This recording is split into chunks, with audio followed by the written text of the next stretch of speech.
Hello, everybody, and welcome to Save or Dice. We're back with the full cast and crew of Save or Dice for episode 4, Vograhm.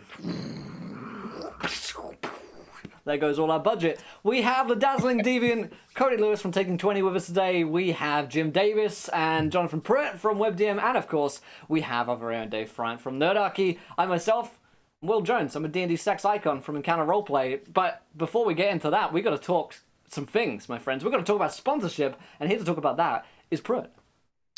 Thank you, Will Jones, you D&D sex icon. I'm here to talk to you about a few things, one of which is Fantasy Grounds. It is the virtual tabletop of choice, and it has done us very well through our 3 seasons of Save or Dice, if I do say so myself.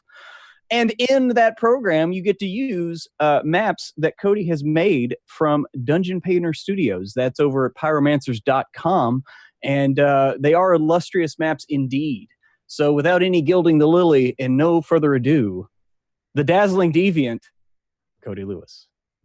Thank you for that wonderful, wonderful introduction. Thanks, guys, for joining us here on Save or Dice. For those of you who are catching the live show, we're happy to have you. So, guys, let's jump into this. When we last left off with Save or Dice Harbinger, you guys had made your way out of the Shadow Veil and found yourself months later back in the material plane. You made your way all the way to Dawn Cross, where you were greeted with a somber city. A city on edge. A city that seemed a bit freaked out with everything that was going on, and the streets were empty. There was no singing. There wasn't a magnificent festival going on. These were hard times in Dawn Cross. You met some new characters. You met some new, unique individuals.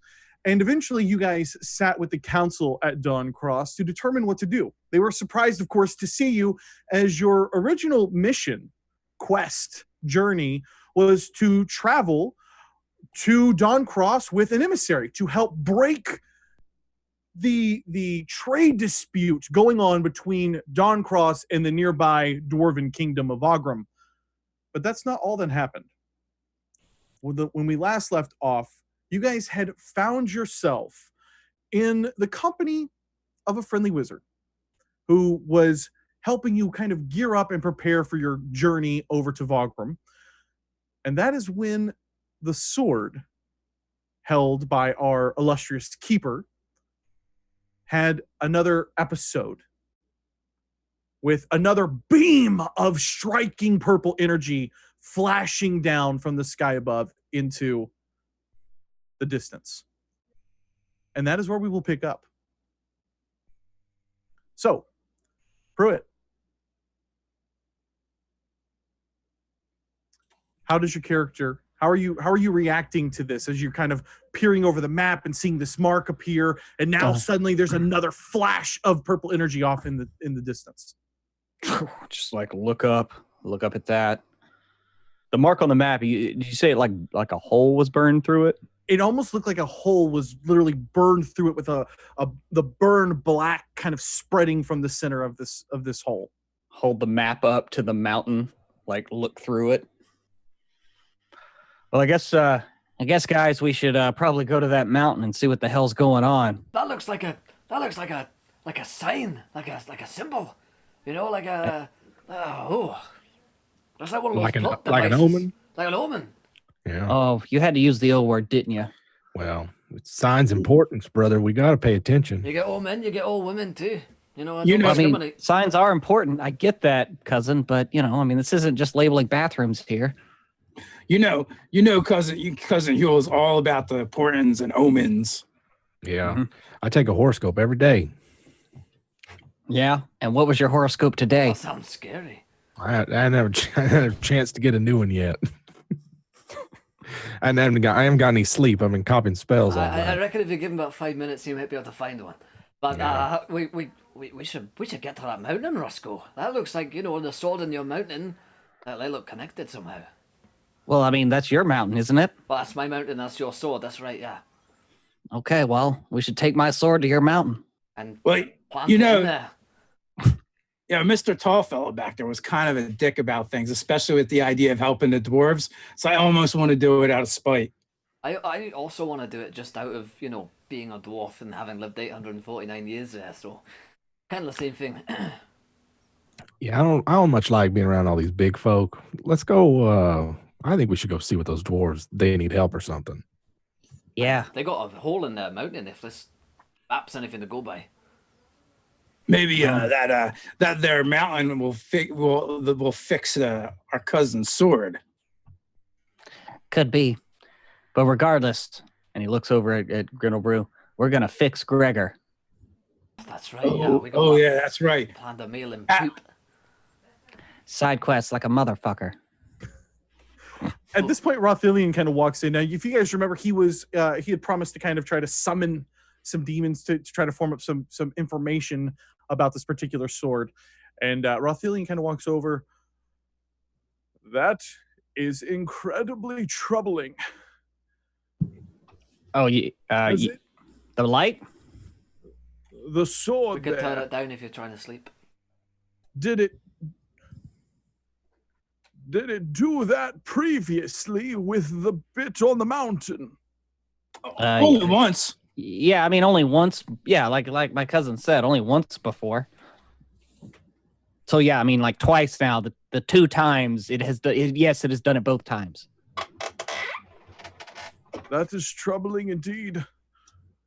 I will have to find what information I can out about this sword. Perhaps my sister would be of assistance here. Is she cute?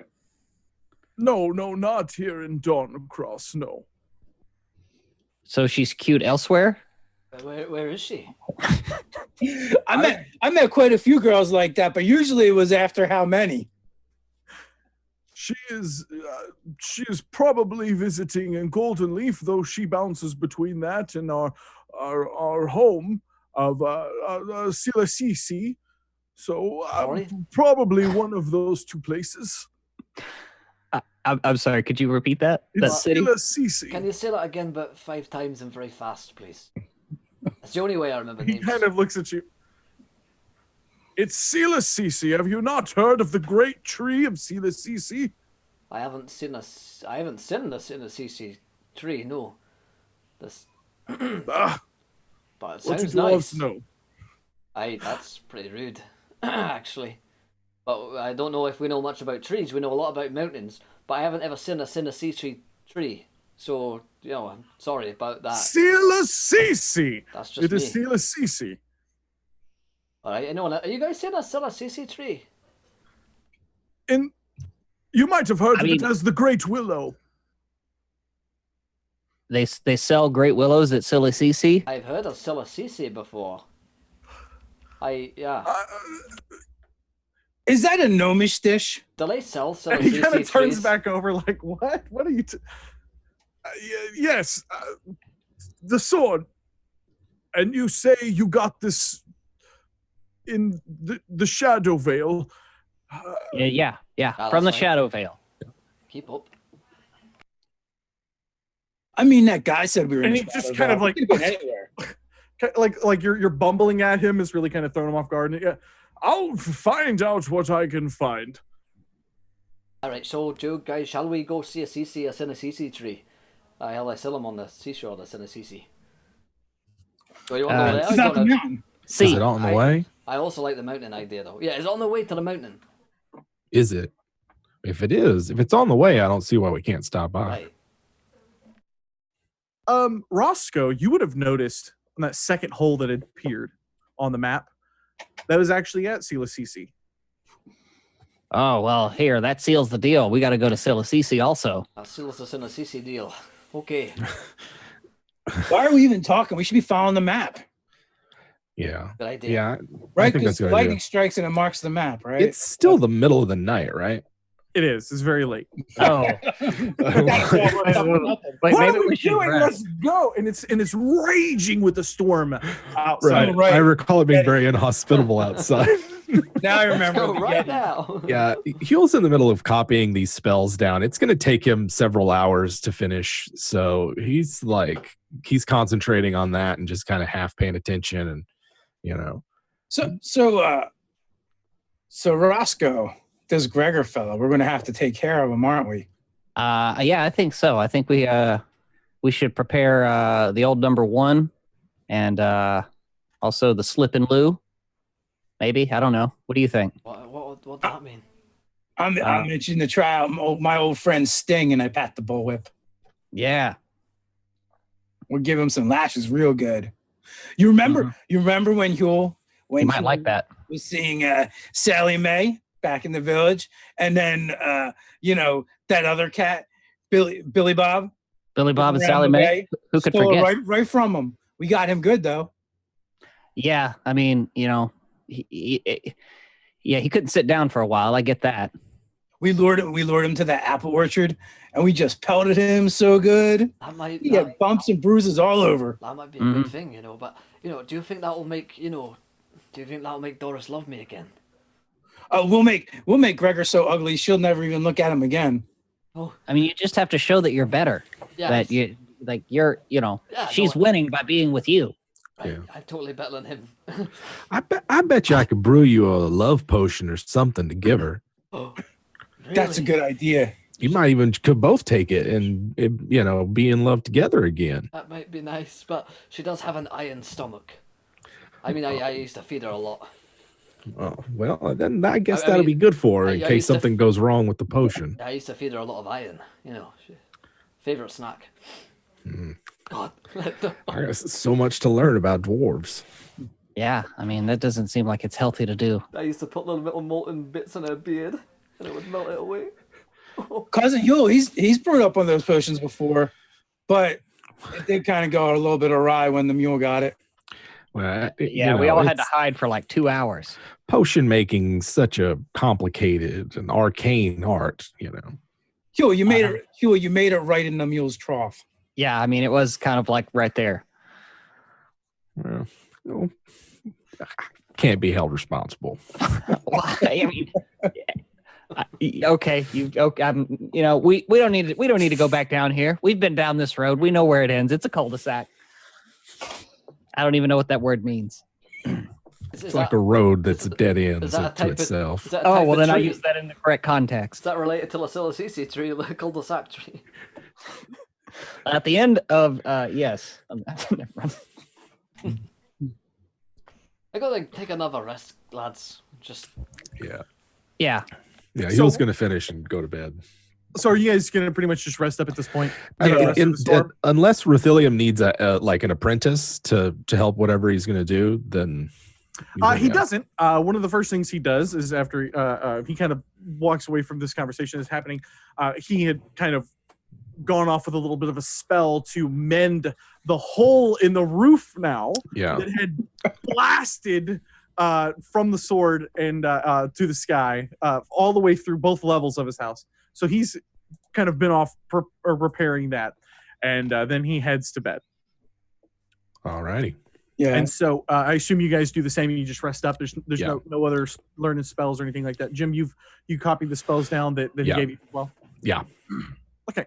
So it's the next morning, guys, and you kind of wake up to a wonderful smelling breakfast downstairs, and you find Rothilian hard at work, kind of preparing a meal the old school way. And next to him, while he is also cooking, you kind of has an unseen servant kind of fetching the dishes and setting the table and kind of walking about and getting things prepared. And he's actually set the table for you guys quite nicely and prepared a nice fattening meal. After which, of course, you guys can head off. So give me an idea on what you guys are thinking. Are you going to be heading to Vograhm? Are you going to try to go to CLCC, or are you going to go back to find the keepers for help? What are you guys thinking here? I vote Vograhm. I've always wanted to see the Dwarven Mountain. I agree. I don't really want to meet this guy's sister. I mean, he's a big person. He's kind of mean and weird. He keeps forgetting everything. So, I don't think, going down to the seashore to Silicisi is going to be much use to us. Wherever we go straight to the mountain. That's what my dwarven heritage tells me. Go straight to the mountain. Straight to the mountain. I agree. I think it's going to piss off the big folk if we fix the mountain problem. And not only that, did you see that wizard? First thing he did was blame Roscoe and his sword for the hole in his roof. He didn't know. He wasn't even there. It could have been anybody that could have done that. Yeah. No, Yeah. I read a book once about a halfling like you guys. He was trying to get to a mountain. And there was a dragon there. He took forever to get there. You know, it wasn't that far away. It was like 300 pages just waiting for him to get to a mountain. You know, so I say we just go there. Yeah, let's cut to the chase. Yeah. Let's just get going. So you guys know that Vograhm is really close. It'll take most of the day. It'll take most of the day, but it is a little bit less than a full day's journey. So you guys, you won't have to make camp or anything like that to head up the mountain. You do know, especially you, Will, and especially Grindlebrew, is familiar that sometimes the road there is a little bit wild in between, and about there's different wildlife, and sometimes there's orcs and stuff that try to grab people out on the road. So it's not a completely safe journey. You will have to kind of be a little bit on guard, though it is or at least it was a fairly well-traveled area. Yeah, you gotta look out around this part, lads. See a lot of wildness going on sometimes. Orcs and bandits, and worse, sometimes you get feral dwarves out here that we've sent out of the mountain. They've had to shave their beards off for their shame. Oh. Oh, you is that how common is that? Oh, there are a lot of shameful things been going on in Vograhm these days. Back in my day, we never used to have any of that going on, but nowadays, there's all sorts going on in there. You just can't trust people sometimes. I know, it's absolutely mental, but I'll be glad to be going back at the very least. It's most of the kids these days that have been up to that, no good nonsense stuff, but should be okay. I mean, they're not actually dangerous, it's just you have to see a dwarf without a beard, and that's just a horrific thing for any dwarf. Well, everyone else too. Yeah. Well, Like a big naked egg I guess face. we'll just keep an eye out. Can't be that bad, right? Right, I mean, we had a whole army of orcs after us. It's Yeah, very we survived true. that. It was like survived shit over that. here. After the army of orcs, everything after that is cherry pie. It's kind of So downhill Rathilion from will there. actually load you guys up on rations here. And again, this is the second time that you've had a really nice meal in the middle of Dongrass while they're, the first thing that the guard said to you at the gate was, "Hey, I hope you brought your own food." So you guys are sent off well fed again. Although how much can a halfling eat? Some halflings. I mean, who knows? But he actually does provide you guys with provisions as well, with some dried jerky and whatnot. Mm-hmm. And so if you guys head out, you can head out the north gate along the main road, and for the most part of the trek, it's until you get to the mountain and you're climbing up into it. Grindlebrew, that Vogram's entrance is actually not at the base of the mountain. You got to go up the mountain a little bit, and they specifically that's where the entrance is. There is a large part of the city that's well below kind of that entry point, but you know that it's very well kept and kept away and kept as a secret. So the actual entrance is a little bit of a hike. Okay. Got to get your hiking boots on, lads. Your backpack's ready. We've got a bit of a walk ahead of us. All right, I'm ready. Ready. Reminds me of my expedition days. Aren't these your expedition days? Oh, no. Back at university, we'd go out and dig up old stuff, like bones and mummies. Oh yeah, don't do any digging around Vograhm. You sometimes you'll run into some, actual important minerals and mines and stuff. And you don't want that. We get pretty antsy about that kind of thing. Oh, wow. Look at that. Banisher of Hope. Thank you. We appreciate it much. We appreciate the love here. So you guys head out and you're off, right? The guards at the gate, they don't pay you much mind. You're leaving. They don't really care. The north gate isn't even really all that guarded compared to the south gate, which is loaded down with guards because that's typically where the orcs are kind of approaching from. And you guys find yourself on the road with a full, a good 6-hour journey in front of you as you are closing in kind of on the mountain. So why don't you guys give me a little bit of a detail on how you guys are traveling here? Is somebody watching out? Is somebody reading a book? How are, kind of give me a little bit of an idea on what you guys are doing individually. Roscoe's always on guard, so he's keeping a lookout as we travel along. Grindlebrew is probably leading the way as he's the one that knows the road back to Vograhm pretty well. Braso will be, trying to stay somewhat alert, but he's a little bit of prankster at times, so he's like missing Tevin. Missing his whipping boy. Wait, where's Tevin? Where did Tevin go? Guys, where is he? Devin. Oh no, Tevin left shortly after running into Maxine at the, They at the always Council of leave. Dawn Cross. And Don't worry, Grindlebrew, it's not you. it's okay. It's all right. Huell's a good halfling, and he knows how to walk a walk. And he's busts out his walking stick and laces up his boots, and gets to walking. Gets to walking. Head on a swivel. So, you guys start to travel up here, and for the most part of your journey, it's cold and boring. Right, the storm has kind of packed down a lot of the snow, kind of turning into a bit of a slush. So it's not the most pleasant of journey, but most of it's actually kind of slid off the main path here. So it's not the hardest thing, but it's just a boring, cold blah of a hike up towards this mountain.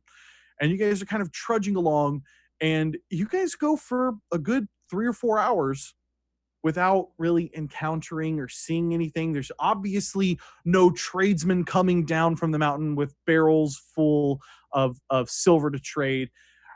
It's pretty boring and lonely. Much kind of like the city of Dawncross felt. Reminds me so much of everything that happened here. It's a very lonely place. It's all right. It'll be okay. We've been marching down this road, and I've plenty of time to think. Everywhere we went, there was a lot of food, but they said they didn't have anything. Yeah. I think maybe if those fellows would have shared, I think that would have probably solved some of the problem. They might be hoarding it. It seems that way. You should law keep them or something. We might want to bring that up in our negotiations. Yeah. If there's people in there who could have some nice victuals, they should share them around, I think. Yeah. Just like big folks. I don't know why they don't do it like we do. Yeah, I don't know. I mean, that's the thing is I can't really enforce those kinds of laws. Well, that Lord Valiant guy, he was pretty angry at all the dwarves and at King Silverbean. But, I can't help think that maybe Valiant's not so valiant, if he's sold all that food and not telling anyone about it. Yeah. I feel largely the same way. And look at how he dressed. He could sell his clothes and buy a whole bunch of food for the people if he wanted. That one coat. Just that one coat. Just that one coat. Yep. Big folks. They always want more. Big folks. That's why we like dwarves. Yeah. Because you're bigger than us, but you're not like big folks. Yeah. No, it's still quite diminutive, really. Yeah. In many ways. That's all right. At this point, you guys have kind of traveled off of the main road, and you're starting to make your actual kind of hike up towards the very bottom, the kind of starting to slope up a little bit. You realize that you're not terribly far from the entrance to Vograhm, and you guys hear an enormous burst and roar as a huge white beast comes charging at you. So let me get you guys in initiative order here. That's Gregor! Oh, it's him! Wow. Cody, did you hit a long rest for us? My hit die haven't reset. So hello. Let me try this here. Do long rest, and we have a long rest. There we go. boom. Okay. And for some reason, I'm not able to move your token. There we go. I need to unlock it. No, why is that not? Okay, well, that's going to be pleasant. So let me do this here. Can you guys see this particular map? You guys should have just had a map pop up. Yes? Yes. It is in the process of popping up. It's in the process of popping up. And let me go ahead and slap these guys here in the initiative. That's for you, Will Jones. It's in the process. It's in the process? Is that what it is? It's a process, not a process. And I cannot... Process. I can't process that. Y'all, let me know if you guys can move your tokens here, because for some reason I'm not able to. I can move the Yetis. I can't move my token. No, You cannot move I the just token. pulled them grabs my. Yeah. All right, let's just slap them down. Okay, for some reason this has made them permanent to the map. Those are our illusory doubles.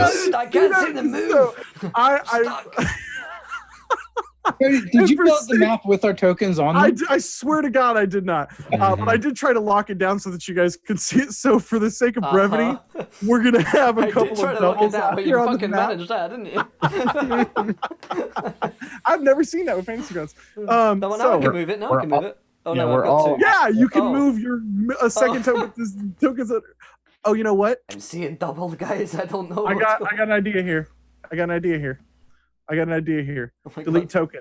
Delete token. Oh snap! What is Oh, see, here I thought we were actually all just trickery clerics with our illusory doubles out. creative Oh. problem I solving? know what's going on here. So yeah, the short version is I downloaded an extra add-on to give it layers. All right, so that brings us It's over got to layers. the beast. Yeah, it's got layers now. It's got layers. So Like these parfait. beasts come charging at you.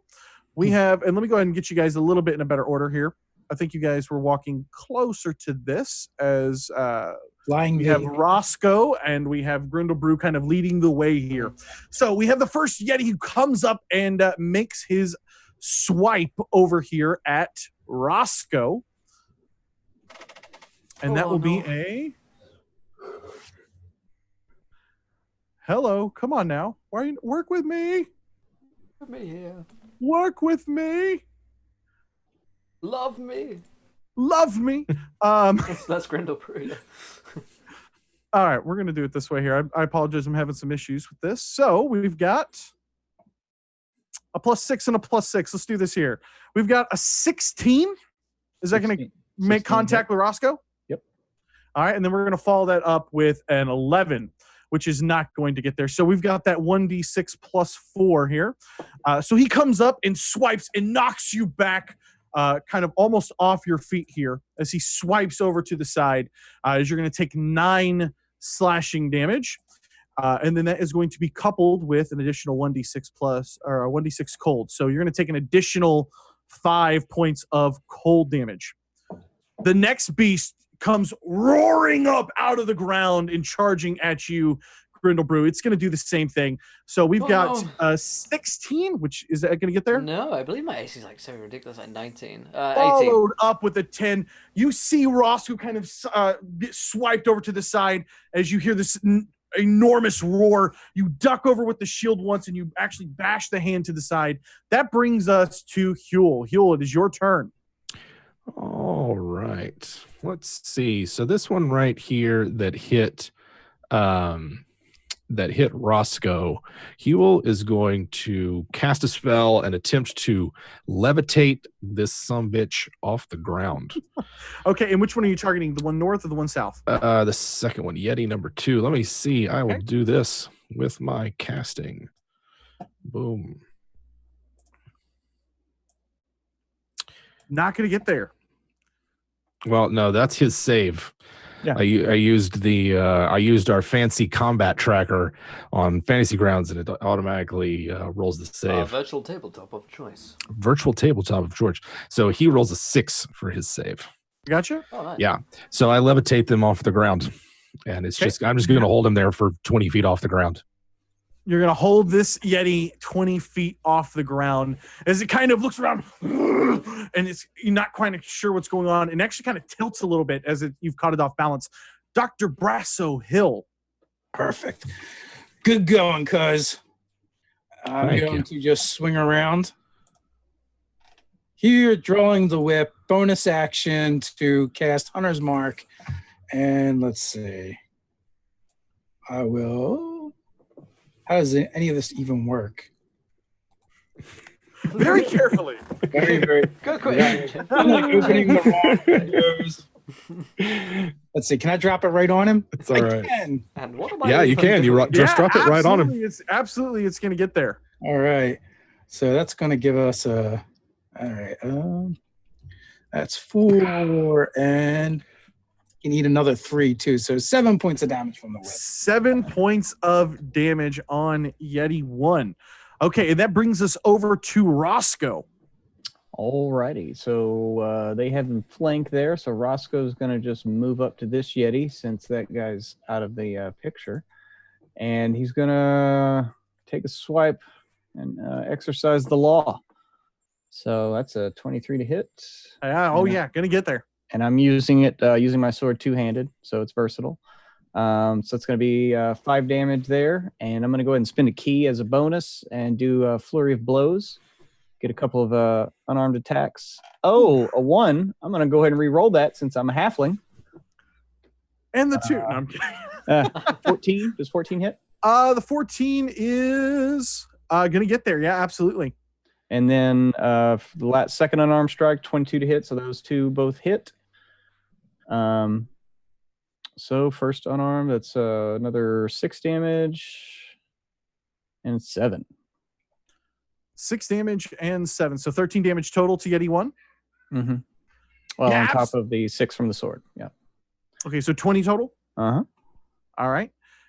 And yeah, absolutely. You slide over into place, following right behind Dr. Huell, and just go ham on this particular Yeti. And that brings us down to Grindlebrew.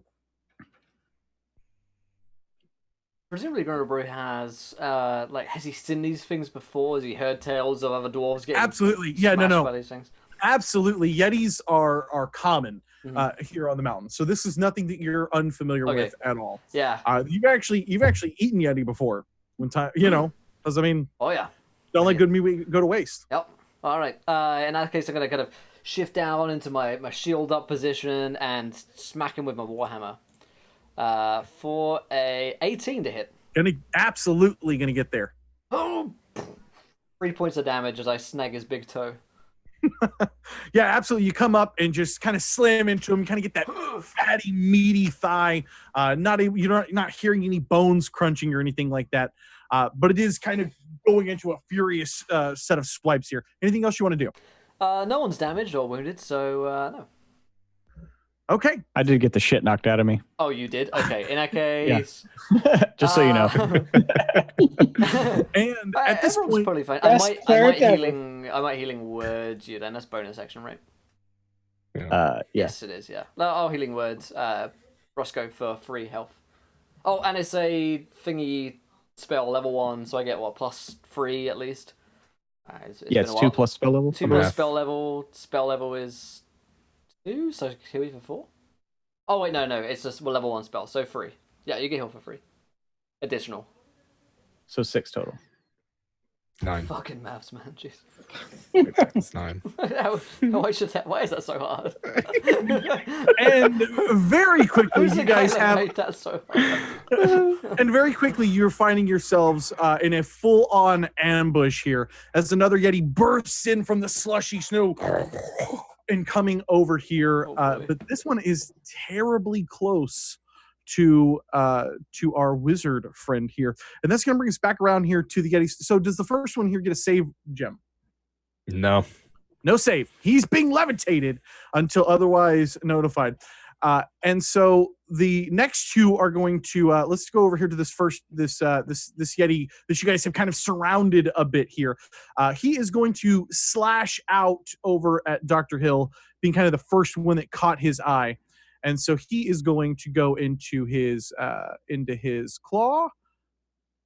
And let's do this here. Wow, we have an 8, total of 14. Ooh. Which Not is going to gonna do. miss. Yeah, you duck under the first one. He comes back with another 23 is going to get there, and he slams into you for 8 slashing and cold damage. Mommy. Oh, cold damage? I'm Yes. going. How much of it is? I'm two, gonna. two of the damage is cold damage. I am. Nah, it's not worth it. You got so Okay. excited. And so, I was so excited. 2 damage. Oh. and now, Huell, you find yourself face to face with a Yeti. You can hear and feel the thumping on the ground and its hot breath as it raises up behind you. All right. We've got a massive whiff as you are so short, it just goes over your top of your head. And my AC is 15. Followed by a 16, which looks like it's going to get there. And I'm it's going to shield that mofo because I don't want to have to take a concentration check. Yeah, absolutely. You feel its hot breath on you. You turn just in time. You duck under the first one. You see the second claw coming in right at your torso, and you quickly react with your bit of magic, and it kind of thumps off of you. It actually moves you 5 feet, but it doesn't hurt you. And that will bring us to you, Huell. Well. All right. I'm going to move the other one. I have to use my action to move it. So I'm going to keep it at 20 feet and am instead, I think I'm going to dodge and move. Oh my, yeah. Perfect. You quickly react kind of and then jump over on the other side of Roscoe, trying to put Grindlebrew and Roscoe in between you and the Yeti. How deep is the snow here? It's not very deep at this point. It's just not terribly deep. It's actually a little bit harder and slushier than you would probably like, but it's bullshit snow. It's nothing that's like keeping you from maneuvering or slipping and sliding or Don't anything eat like the yellow stuff. That's what we learned. Dwarf 101. I bet Yetis leave a hell of a yellow snow patch. Oh, trust me. That's how I track them. Dr. Hill. All right. With my interact with an action, I draw the short sword. Guys, they're all too far away, but we'll make do. So, you say you eat these things? They smell awful. But, I might have to give it a try sometime. Oof. Oh, the halfling one. The halfling one. All right, so that's the short sword. And you know what? Let's see if this works. Can I drop this on you now? I don't even know how to cast spells in here. What spell are you trying to cast? Hunter's Mark. Okay. I already cast it. I wanted to do the thing on its own. All right, so the whip is a 19. Yeah, the whip's absolutely going to get there. You dive in with the short sword, and you feel like you're hitting it, but it kind of like just doesn't really stick in. The hide is so hard. You pull back with the whip and crack it over for 2 damage here. Is it plus Hunter's Mark, right? Yeah. So it's a total of 9. Total of 9. Okay. Yeah, absolutely. So you crack over the top of it, and that is going to drop this bad boy. Ooh. And so this Yeti goes down as you split the back of its skull. It cracks in at just the right spot underneath, right underneath, kind of in that soft spot by the neck, and you can see and feel that spray of blood kind of oozing down and over the top of you. Well done. I'll use my bonus action to move Hunter's Mark then to the other one on the ground. Okay, to the other one on the ground. No problem. That brings us over to Roscoe. As this thing just kind of, you almost have to kind of move out of the way as it slumps down into the ground dead at your feet. Okay. Without missing a beat, I just kind of like jump off of its skull and kind of move through Grindlebrew's space. Be like, "Well struck, cuz," and like hop over him to engage this Yeti that has tried to swipe at my cousin. Yeah, you leapfrog Grindlebrew. Go for it. All right. And I'm actually going to. I'm going to just. They've seen the Avengers. They know what to do. I'm going to do unarmed strike and save my agile parry to boost my AC with my sword. So that's a 20 to hit. Yeah, 20 is absolutely going to get there. And then a 21 with my 2 unarmed attacks. Definitely going to make contact, man. Roll damage. Okie dokie. So that's going to be 6 and 4. So 10 damage total.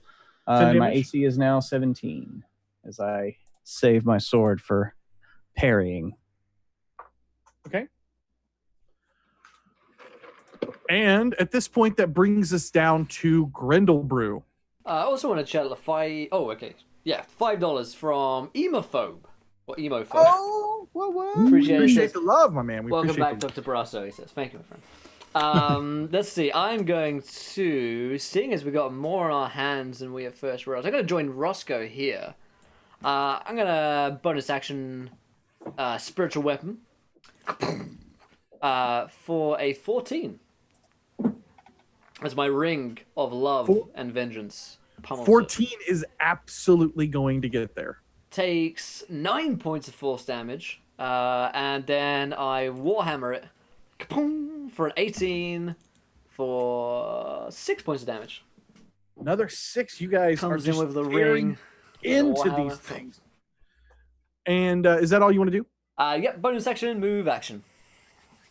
Okay, so this one that's floating up top has kind of stopped panicking here, and he is going to attempt to chilling gaze down at, let's see here, eeny, meeny, miny, mo, at you, Huell.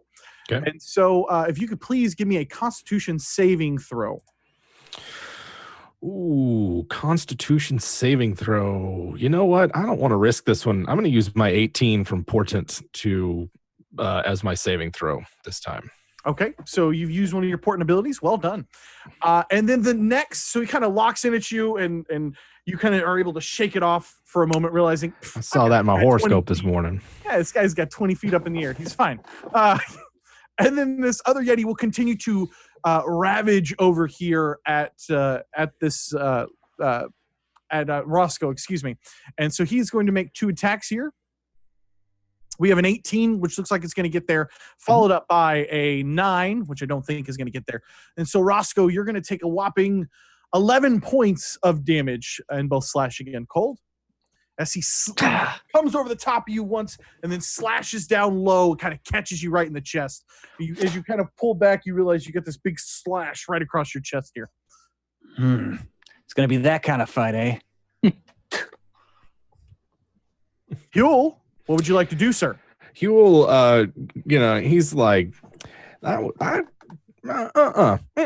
and he unravels a leather strap that's around his wrist and unfurls his sling and takes a shot at the at the Yeti because my only attack spell is a Ray of Frost, and I've like these white furred snow beasts might not be affected by it.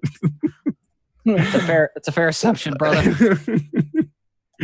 Here we go. I don't know. Was that a hit? I can't see 15 absolutely gets there, man. All right, 15 hits. There we go. Where's my damage? That's max damage. Damn. Is that the first ranged attack by a wizard in 5th edition ever? Regular weapon.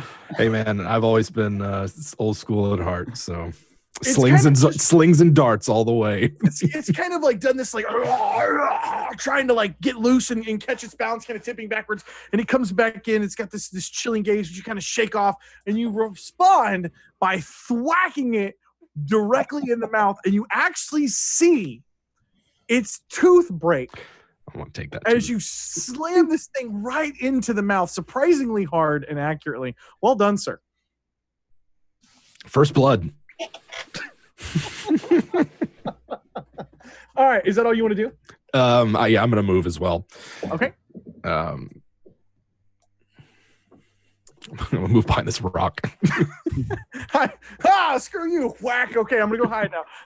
All right, Dr. Hill, what would you like to do? I'm gonna go skirt around to this side of the Yeti. Well done, cousin. That was just like at the festival. You always used to win the rock fetching competitions. How I got on them varmints. Crack my whip. It cracks off. And wait a minute. Hey, come on, attack him, I said. Why is it? It doesn't want to do it now. Oh. It's not feeling it. He's actually not. This second one's not in the turn tracker. Oh, there you go. Oh, that's why. Yeah, so the 24. Yeah, the 24 gets there. Absolutely. Throw the image. All right, crack. I believe how ridiculous. 9 points of damage. And I take my short sword and try and jam it in his foot. Boom! Right in the foot. Yeah, baby. That's kind of smart. Let's see. You're gonna. Yes, you will. Nice. And we get a pair of these too, right? Uh-huh.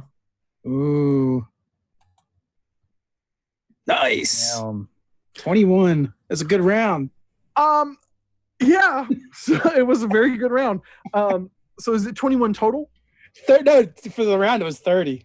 30. Yep, that's okay. Yeah. Absolutely. So You jump over the rock, you come over, you crack another whip off. It slashes high across the neck here. You come back in as it kind of stumbles back towards you because it wasn't really facing you. And you just ram this short sword up and into its spine, giving it a big twist. And you're going to hear this. And it goes to slump back down on top. You give me a reflex save. All right. I can do that. That's a thing. A dexterity save. Excuse me. Fuck. It's all right. We all know what you meant. Well, Do you know what I meant? Do you know what I meant? There you go. I know what you meant, Vern. Oh, I was so amazed. So your sword kind of gets jammed up in there for a moment, and you don't realize until it's too late that this thing is falling back on top of you, and it kind of slams down into you for a whopping 2 points of bludgeoning damage as it actually comes thudding down on you very, very hard. Your head kind of slams into the ground. That brings us over to Roscoe. Also, Dave, you're prone. Okay. Here, let's move this guy right on top of you here. Yeti muffins. Roscoe, you're up, my man. Cousin, you okay? You gonna be able to get out of there? Okay, you got it. And he's gonna pull a dart out. I think he said leave him to it. Yeah, I think he did too. He's gonna pull a dart out and focus really intently and use his Kinsai ability to increase the damage on this attack, and throw a dart at this floating Yeti. Yeah, give it to me. There it is, folks. We got our first 4 of the evening. What? Bring the We need fours. like one of those, like doom, doom, doom, doom.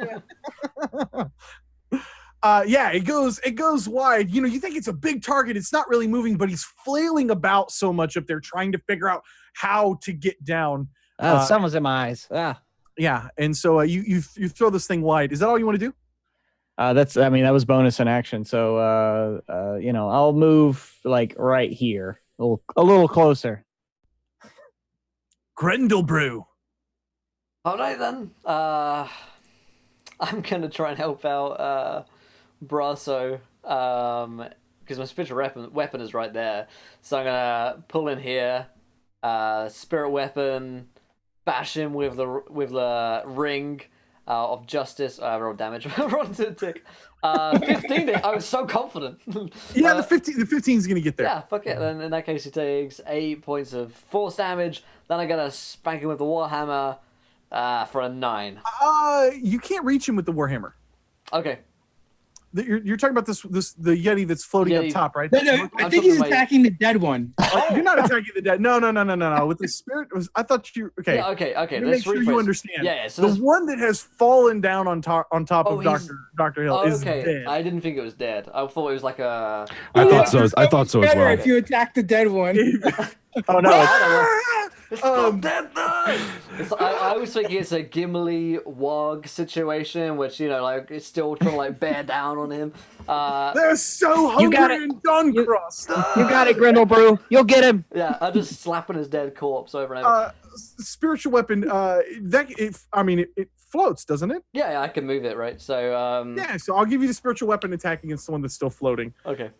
All right, so I float it over there. You didn't understand, yeah. And I do that, and I'll move just over here to be next to it.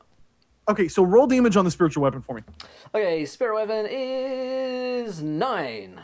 Whopping 9 points of damage. Yeah, you float that thing up, and it just kind of slams into this thing a couple times here, and you can start to see spurts of blood just kind of dripping down from this onto the snow down below. That brings us over to the Yeti, who has nothing else to do but attempt to kind of roar and give his chilling gaze out. So, he's going to lock eyes with you, Grindlebrew. And so go ahead and give me a Constitution saving throw, please, sir. Oh. You need to beat a DC of 13. That is a fail. Yeah, that's not gonna make it. All right, so we have. Please take 9 points of cold damage, and you're paralyzed for the next minute, sir. You can repeat the saving throw again here in a minute. Okay.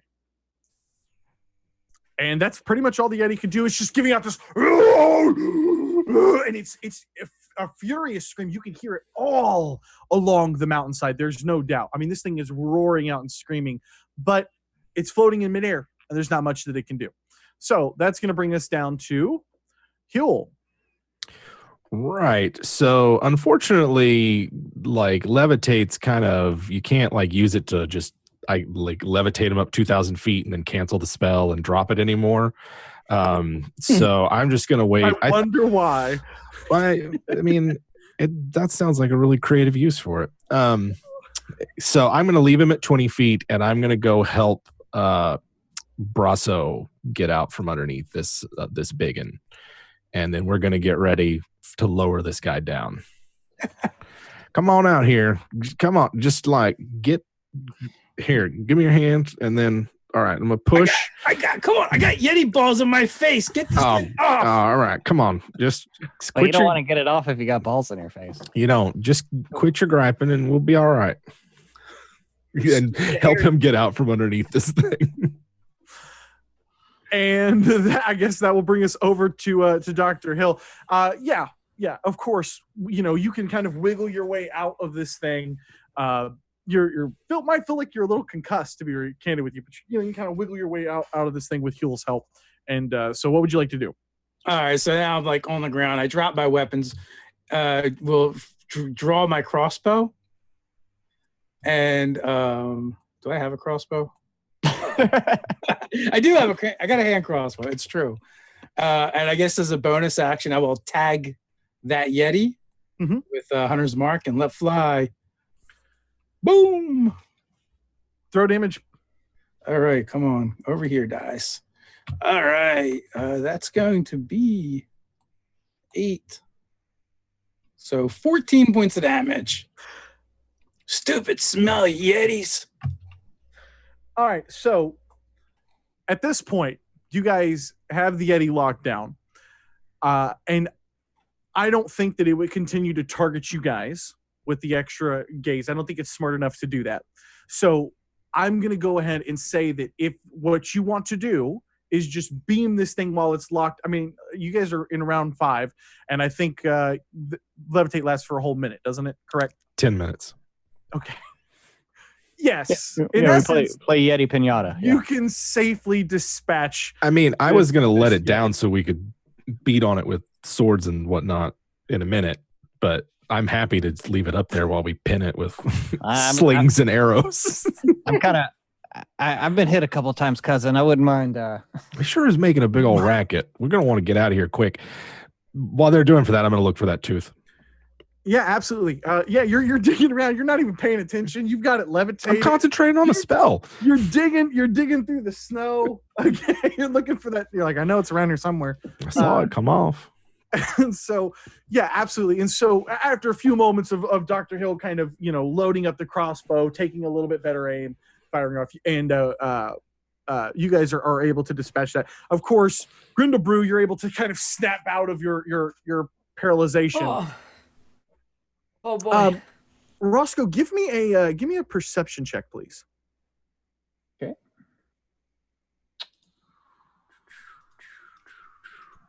Roll, you mother.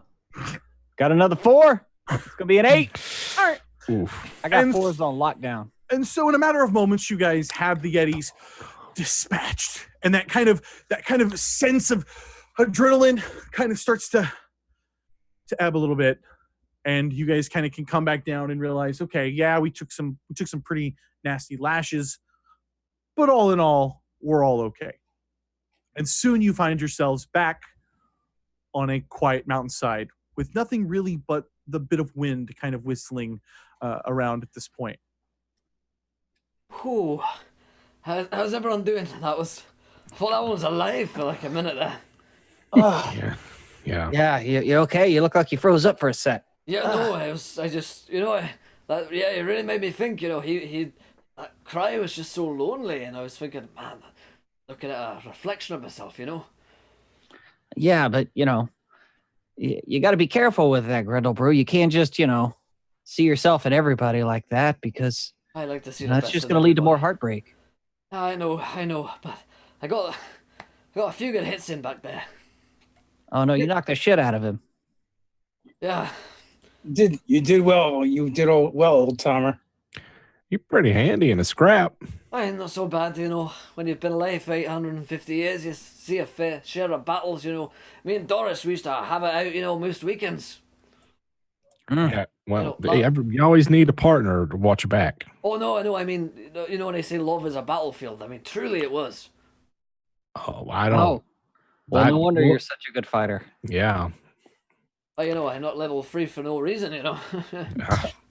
It takes a lot to get there. Yeah. Oh, you know, she's not worth a lot of XP, so I got her a lot of times, you know. Really grind away at it. Grinding those, yeah. Mm-hmm. Yeah. Wow. Anyway, I don't need any healing, though. Do you want to take a rest or something? No. Yeah, Well, I think the door is just up there, right? True, yeah, we could get inside first. But, you know, they might not be too pleased to see us if they know we're coming from, you know, that other place we just came from. Are these Yeti pelts worth Sorry, anything? you know, Yeah, that's what I'm. yeah, Cousin. presumably Grindlebrew might know something like that. I'm curious about the.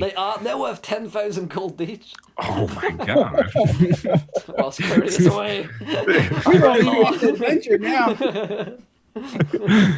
Come back, Cody's kid, so we can get some magic items. We had some cheese stick problems that Daddy needed to assist in aiding to help open it up.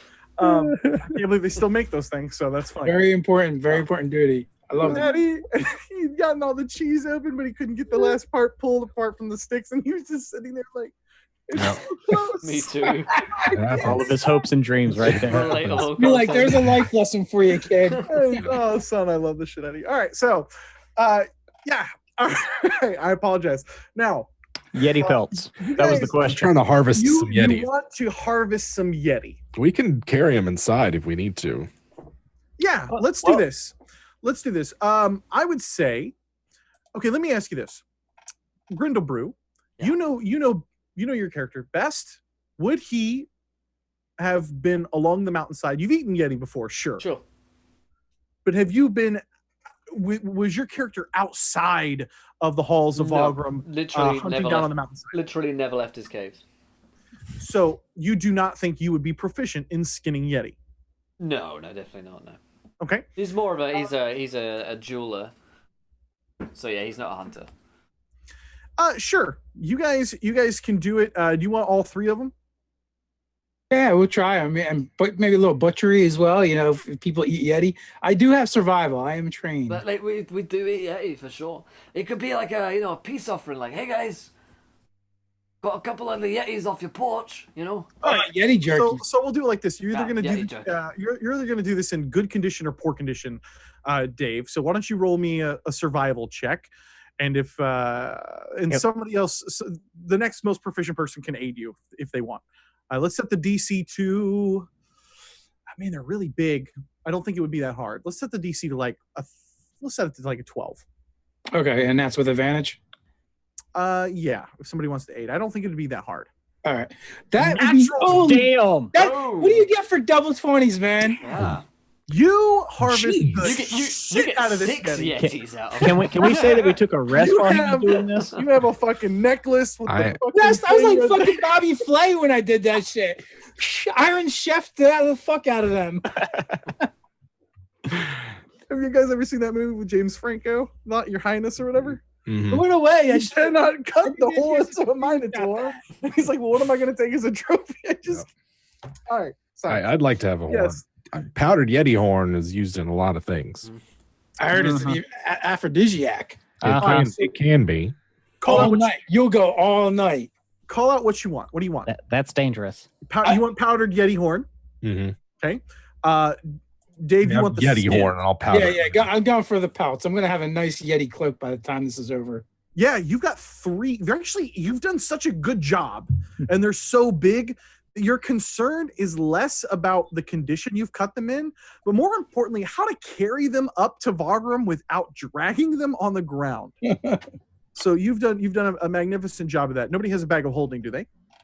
No, not that I know. Well, we can lay one section out and lay the others on it and drag that, so you only lose one section. And if there's anything else, is there anything else you guys want besides the horn and the pelts? Can we say that we took a short rest while he was doing that? Yes. Yes, I will give you a short rest. And I assume you're going to be kind of on watch here, Roscoe? Yeah, I'm keeping a lookout. Doing a magnificent job there. And then, of course, we have Grindlebrew, who you know that you guys are you're very close to Vograhm. You're practically outside the gates. It's about an hour hike up, 45-minute hike up, depending on how bad and the slushy snow is going to be as you guys travel up. So can I say I did one of them so that the head was like still attached to the horns and all? With a yes. Now I know natural 20s don't count, but yes, you did a magnificent job. And you, if you would like, absolutely, with Nerdarchy, if you would like to have a Yeti head, you may certainly do so. Guys, wait till I see Tevin next time. This is going to be amazing. Yeah, he's really gonna hate the fact that he missed this one. Oh, he's kicking himself right now. Mm-hmm. He always loved battle. That's the one thing I remember about him. He just would run right in. Yep. Heedless of the danger and harm. He was always so proactive as well. I miss him so much. Me too. I do miss the way he used to run right in and then just kind of look around. Just so confused and enthused. Mm-hmm. Well, Probably how he won Maxine's heart back. I hope so. So after you guys are done, I assume that you guys kind of pick back up the trail and continue to head up north to Vograhm. Yeah. Okay. And who is leading your pack? Is it continuing to be with Grindlebrew? I think it's best if they see a familiar face first. Agreed. Yeah, that's sound thinking, Grindlebrew. So the rest of the journey, it starts to get a little steeper, right? It's getting a little tougher, getting a little harder. But for the most part, the journey is, again, head on a swivel, rather boring. You don't see dwarves out scouting. You don't see any more Yetis. You're not running into any additional wildlife. There's nothing to really be worried about. It's just a big, rocky, boring climb up as you guys close in on Vograhm. And we want to give a huge shout out to Pokey. Pokey, appreciate it. Thank you, Adam. At this point, you guys finally make your way up that kind of this last major climb, if you will, and you come up to a more leveled off area, more of a plateau, kind of looking down. And at this point, you guys, as you finally do, you can see the entrance hall to Vograhm. Up in front of you are these two enormous and beautifully carved stone doors. Alongside them, and they're totally ornate and decorated. There's these beautiful battles being displayed out there. And then alongside them, of course, you guys see enormous statues of the founders of the city of Vograhm. They're just laid aside each side of them. And sitting out in front of the gates are 6 dwarven guards that are literally just standing watch outside. Now, there's been no scouting parties up the mountain, but as you guys approach here, you can see the dwarves up ahead standing kind of like a queen's guard, where they're just regal and standing in position guarding the front entranceway. And at this point, they're probably about, I'd say, 90 yards out in front of you. Hey, Grindlebrew, is this like one of those things where they don't move no matter what you do? I was just thinking the same thing. Yeah, it's weird. They have furry hats. They only eat beef. That's a strict diet that all of them have. Wow. Only beef? Beef eaters. Okay. Big beef eaters. But I don't think this is normal. They might be on high guard with, if there's a hole in the mountain somewhere, they might be on, lookout. So I'll head on first, and if anyone asks, we're here from that other place as diplomats from the big people. Good call. Okay. Yeah. Grindlebrew will pull himself up from the plateau and approach. Hi there. Excuse me. Hey. Yeah, as you approach, you actually recognize one of the dwarves here as Lamdami, and he kind of turns. What are you doing back here so soon, Grindlebrew? You're only about 6 months late. Hi, Donny. He's a bit of a dark one. Donny Darko. Yeah. Hey, Donny. Hey, Donny. Well, I'm a bit late because I ended up going on a wee trip to the Shadow Vale with my friends here. And, time is all kinds of weirdy-beardy over there, So for me, it was just a minute or two. For you guys, it was like 6 months. But I'm here now, and I've spoken with Lord Valiant, and I'm here to negotiate for you and, those guys from, what's that place called? Dawncross. Dawncross, that's the one.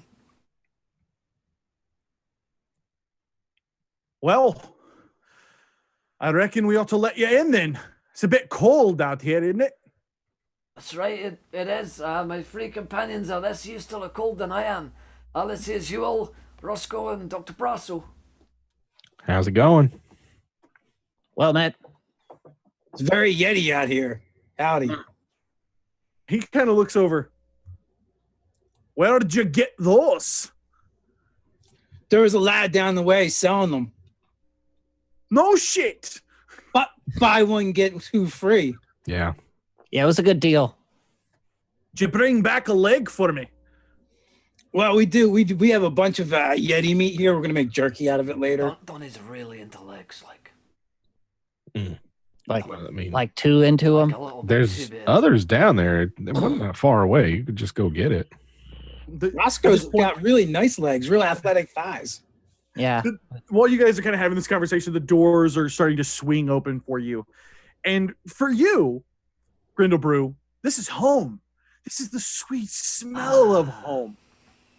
But for you halflings, I would even venture to say, even you, Dr. Hill, this is a unique experience in the just pure masonry and artisanship of the entrance halls to Vograhm. It is exactly as ornate as it can be. It is exactly as perfected as it can be. The stone is cut perfectly. The seams line up immaculately. And as you guys make your way in, these two huge braziers being held up by more perfectly, though rigidly cut, dwarven statues are kind of holding up these big fires. And you realize that the entryway, the height of Vograhm, is incredibly deceiving as you actually make your way inside of the mountain. This is pretty magnificent. I've studied many orc and goblin holds, nothing like this. Wow. Huell's gonna cast wield skill. He's gonna draw upon the ancient memory of this place and all the generations of dwarves who've crafted and carved and engraved the mountain. And for 10 minutes, Huell will be proficient in masonry and appreciate it that much more. Yeah, absolutely. So yeah, you're just kind of like, oh, are you okay? I want to know more about this. Yeah, he's like, what's the big deal? And then he's like, bam. They're going buck wild in the chat. Get Another super chat. You're kind of, appreciate it, Buck. Appreciate it. Hey, Buck, Cobble. Hey. You're kind of getting these flashes, Jim. Just these flashes of these dwarves, kind of lining up and looking down and edging along the seams and pushing them just ever into place. And you're kind of seeing others stand by, and you can just you're getting these kind of flashes of all of these hands that have had a hand in crafting the entrance halls here to Vograhm. So as you guys make your way into the main hall, you realize that, of course, it begins to separate off into other areas. This is kind of the main entranceway with these big, enormous, perfectly crafted columns. There's no sign of aging or wearing. There's no cracks or seams or anything like that. And if a stone has been cracked over the years through an earthquake or whatever, it's clearly been replaced with just an immense precision that you can't even tell that there's been any changes here in the stone. And so when you come in, Grindlebrew, and you're kind of marching in here, you see a massive dwarf, a dwarf you're very, very, very familiar with, and that is Brulgrit Largeborn. Brulgrit Largeborn. And this is kind of the commander of the armies here in Vograhm, right? He's not the king, but he's the go-to commander. And he is a very, very tall dwarf. And you know a little bit about him, that he has descended from a large-born line of dwarves who've all been kind of famous for standing almost a clear head above all the other dwarves here. I'd probably do the dwarven equivalent of a bow, as, well, guys, he's a real important guy. This is Bulgrit Largeborn. He's kind of big. Hello there. It's me, Grindlebrew of Vograhm. I'm back with these guys. We're the diplomats from Dawncross. And he kind of turns over and looks aside, and he's got these big, enormous pauldrons going on. Like kind of this ridiculous cape that has literally no purpose. It's not even like a cloak to keep yourself warm. It's really just there to kind of have this commanding presence in the Vograhm red. And he kind of looks over. Is that the emissaries? I like your pauldrons. Yes. Yes, that's us. We're here.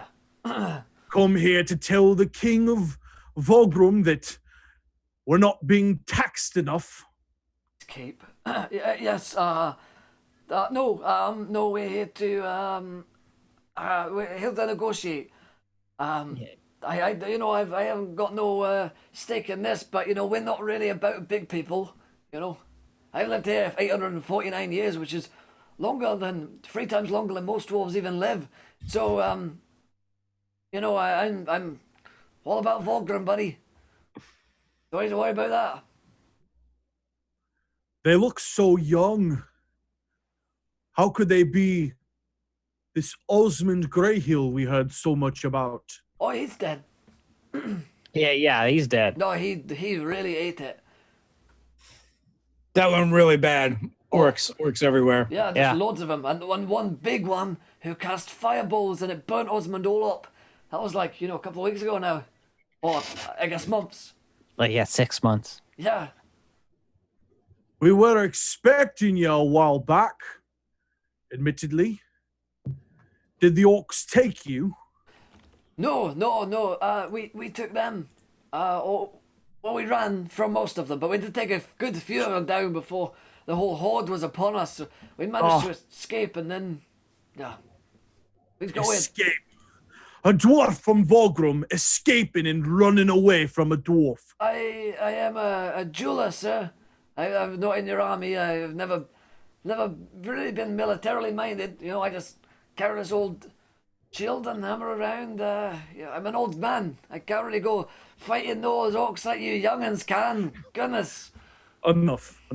Yeah, and there were only 5 of us and 30 orcs. So, It's like my cousin said, there was about 50 orcs. Yeah, 50. I can't count that well. That's why I became a keeper. Yeah, it's at least 50 that we could see. There's more over a hill yonder and everything. So it might have been a whole battalion or a regiment or perhaps even a corps. Could have been a legion.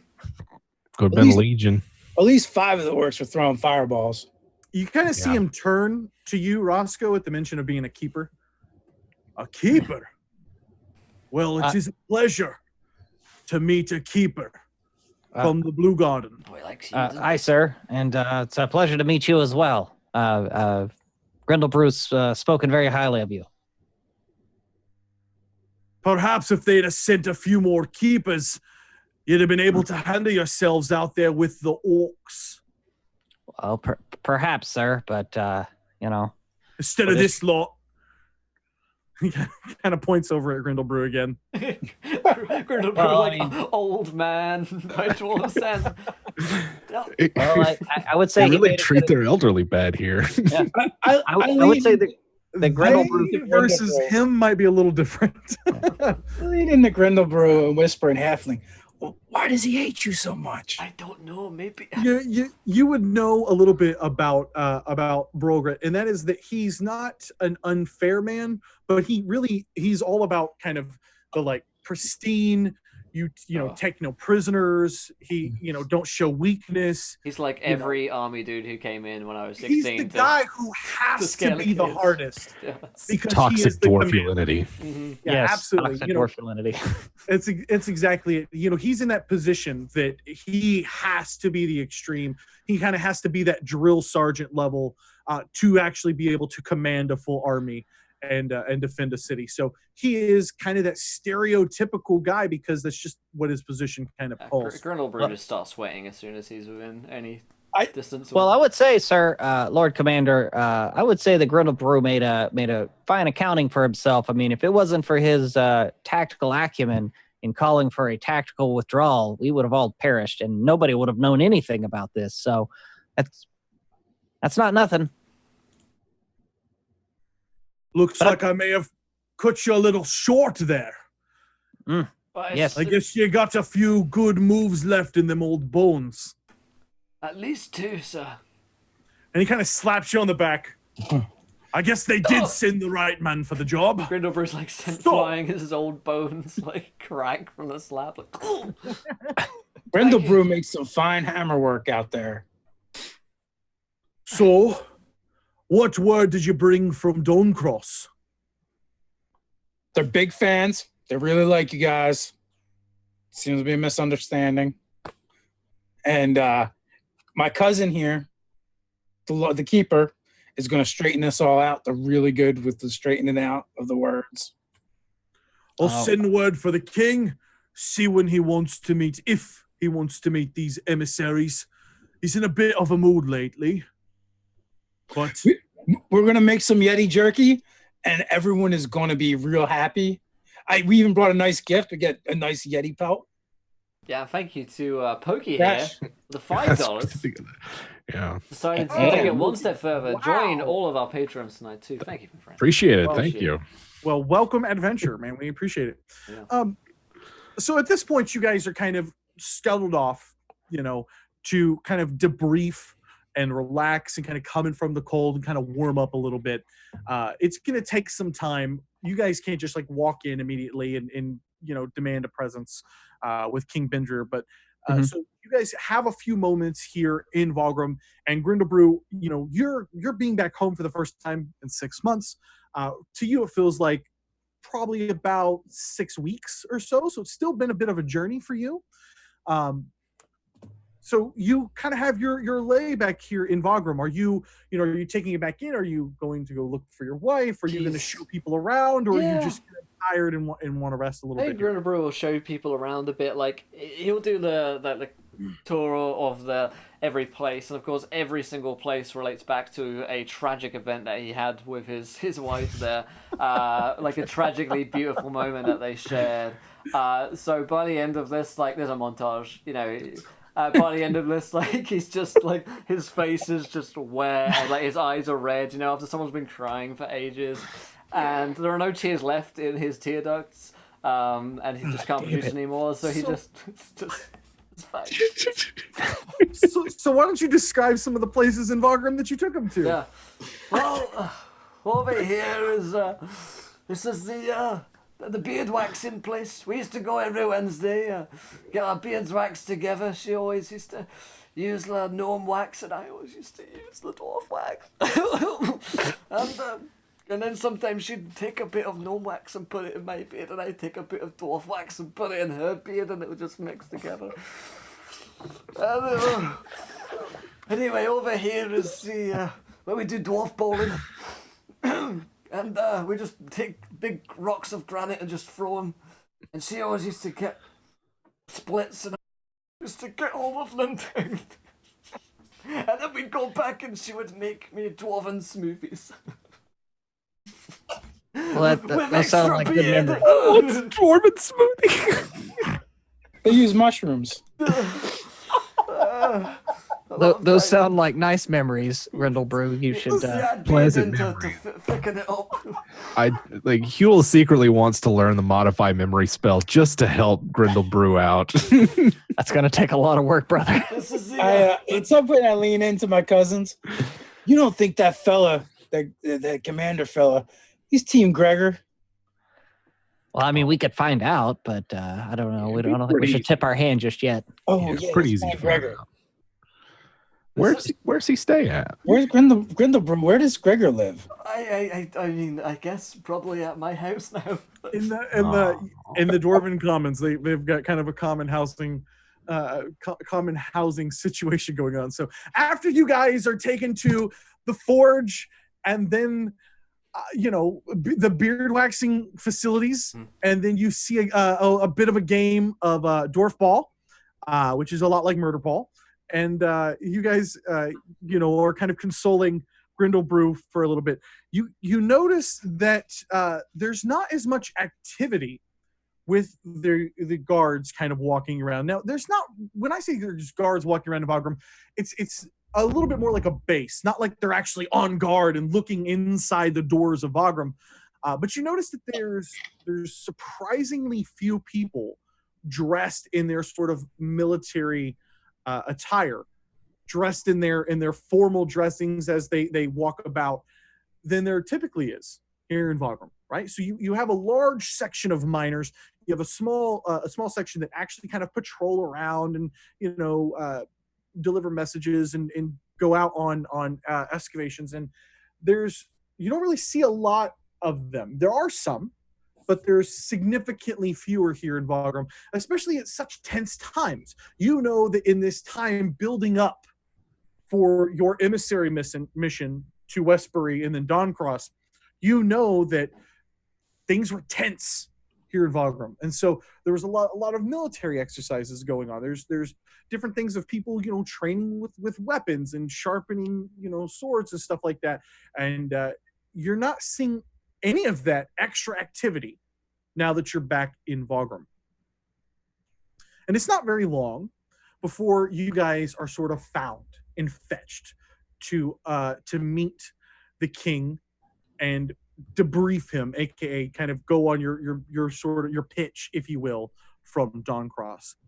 So soon you guys found yourself being fetched and wandering into a large room with these big grand stone doors as well, but this time the doors are adorned all the way with silver on them as well, and they kind of swing open into this large hall, and you realize the wealth here in Vograhm is immense. Taking you back kind of to what you guys experienced where the council meeting was in Dawncross, it's a very similar experience here. You find that there is beautiful, finely furnished wood tables, and there is silver draped on everything. There's silver on the banners in the background. There is at the end of this big long table is this huge chair where you guys actually see King Binger, but it's adorned with silver, and there's just silver here and silver there. The plates are silver, the cups are silvered, the silverware is silvered, and you guys are kind of it's just this glaring, bright, beautiful room with these big braziers going all the way down it. And at the end of the table, you guys see the king, King Binger. He's a little bit of an older dwarf, and he carries himself as you would imagine. He's very stiff-backed, and he's got a long, flowing silver beard. And he's adorned in kind of this nice, brightly red tunic, if you will, that's kind of felt and soft, lined again, as you imagine, with silver. And as you guys are kind of ushered in and pointed at the chairs, you guys are kind of asked to sit down. And the room is totally quiet. Nobody is saying anything to you yet. But by the way, was there enough time for me to get a haircut since we're going to meet the king? I'll take you to the Dwarven haircutters. Yeah, when you saw the beard waxing, you asked for a quick little trim. Yeah. You got a little trim next to a screaming woman who was having her beard waxed at that point. Really, just to put some ornate decorations in there, Definition. some swirls, really. Yeah. Yeah, really, some more feminine swirls in her beard. Yeah, seeing all that that trouble you have to go through, I'm glad halflings don't grow beards. I don't know. I really wish I could grow a beard. How many wizards you know don't have a beard? Even that elf back in Dawncross, Rothillion. I've been They have a trying and beard. trying and trying. All I can get is this 5 o'clock shadow. That's just dirt, Braso. That's literally dirt And breakfast. and breakfast. Oh, really? Yeah. Sorry. I thought I was really growing a real beard. Like a No. dwarf or a man. Just catch a bath every now and then. Or let it catch you. I mean, Yeah. however you see it. But okay. Well, Roscoe will give an illustrious bow to the king. Presenting his greatness, King Benjir Silverbane, and immediately following an enormous list of ridiculous and overtop accolades. You know, King of the Badgers, and just like really silly, strange things that are being announced. And you know, of course, Grindlebrew, you've heard this 1,000 times. You can almost, it's kind of like one of those, you know, it's kind of like the national anthem. You kind of almost mouth it to yourself while the full list is It's like going on. the Lord's Prayer. He says it like protector of badgers and hunter of yetis and waxer of beards. He says it in bow. He's probably on his knees at this point. He's he is a big time King Silverbane supporter. Like he's got back home he'd have all his flags. Like he'd have merch. You know, like he's got a King Silverbane flag cap. You know. And finally, it ends with "and King and Keeper of Keys," and blah blah blah. King Benjir and his wife, Lady Kana Silverbane. And at this point, you see another chair being kind of pulled up aside to the kings, and a strikingly gorgeous dwarven woman that in a beautiful silver dress that sparkles all the way down, long sleeved, rings along the fingers, short red hair, not long red hair, no beard on her face, because she's the queen. She's allowed to keep a clean shaven face. And she sits down beside. So, tell me what the proposition is. What is word from Dawncross? Do they need help with their little orc problem? Is that what it is? Well, I rise to my knees and stand about a foot higher. Hey, whoa. Yeah, well, my name is Grindlebrew, and these are my companions, Huell, Roscoe, and Braso, my cousins. And, we bring word from Dawncross, so we neither represent Vograhm nor Dawncross. We're a neutral party. Lord Valiant says he's quite angry a lot of the time, and he's both in stature and the way he speaks intimidates me. So he's not very happy with the dwarves. Get on with it, boy. He says that we've been hoarding stuff from him, but it is the orcs, right? That have been getting in everyone's way, been screwing up the road so we can't get there. Me and my companions, we ran into a horde of about 300 of them on the road 6 months ago, and they had fireballs and all sorts of bad stuff. So it seems to me like we all need to help each other out. As unreasonable as the big people can be, we need them. They need us. I don't want to see Vograhm get into a bad state. And give me something like Grindlebrew. Like, what's like the tagline for King Silverbane's? Like, probably slightly racist. Like, what was his campaign name? Like his campaign slogan. He wants to be like the "Yes We Can" or the "Make America Great Again" sort of. Like I he don't wants. know if I can improv a racist dwarf slogan. Well, he's like beards for bearded workers. Jesus Christ. Beards for bearded workers. Just kind of just look like whatever the symbol is of dwarven solidarity in this place. He's like, The only "What?" thing to fear is a beardless self. And he taps the L twice. He taps his L twice on there and gives you a nod, and he chugs it and slams it back down. Of course, Lady Canna does the same thing. She taps it twice and gives it a very posh sip here. Lady Candid, is that her name? Lady Canna Silverbane, C-A-N-A. Okay. But what is their percentage? She's got to have a better idea. Did we come with a percentage? Yeah, it was like Okay, 8 to cool. 10. 8 to 10, was it? Yeah. We are looking for 35%, but we're not without our hearts. We could go as low as 20%. We think that's a fair offer. That's reasonable. We've had people from Duncross, and they are well-to-do. They're well-to-do on our backs, on our silver, and the mines, while our flush, are not forever. We've got to look after ours. I look to my companions. 20% is fair. When she says they're not unlimited, he shakes his head like he's like, "There's another one is in there for 3,000 years."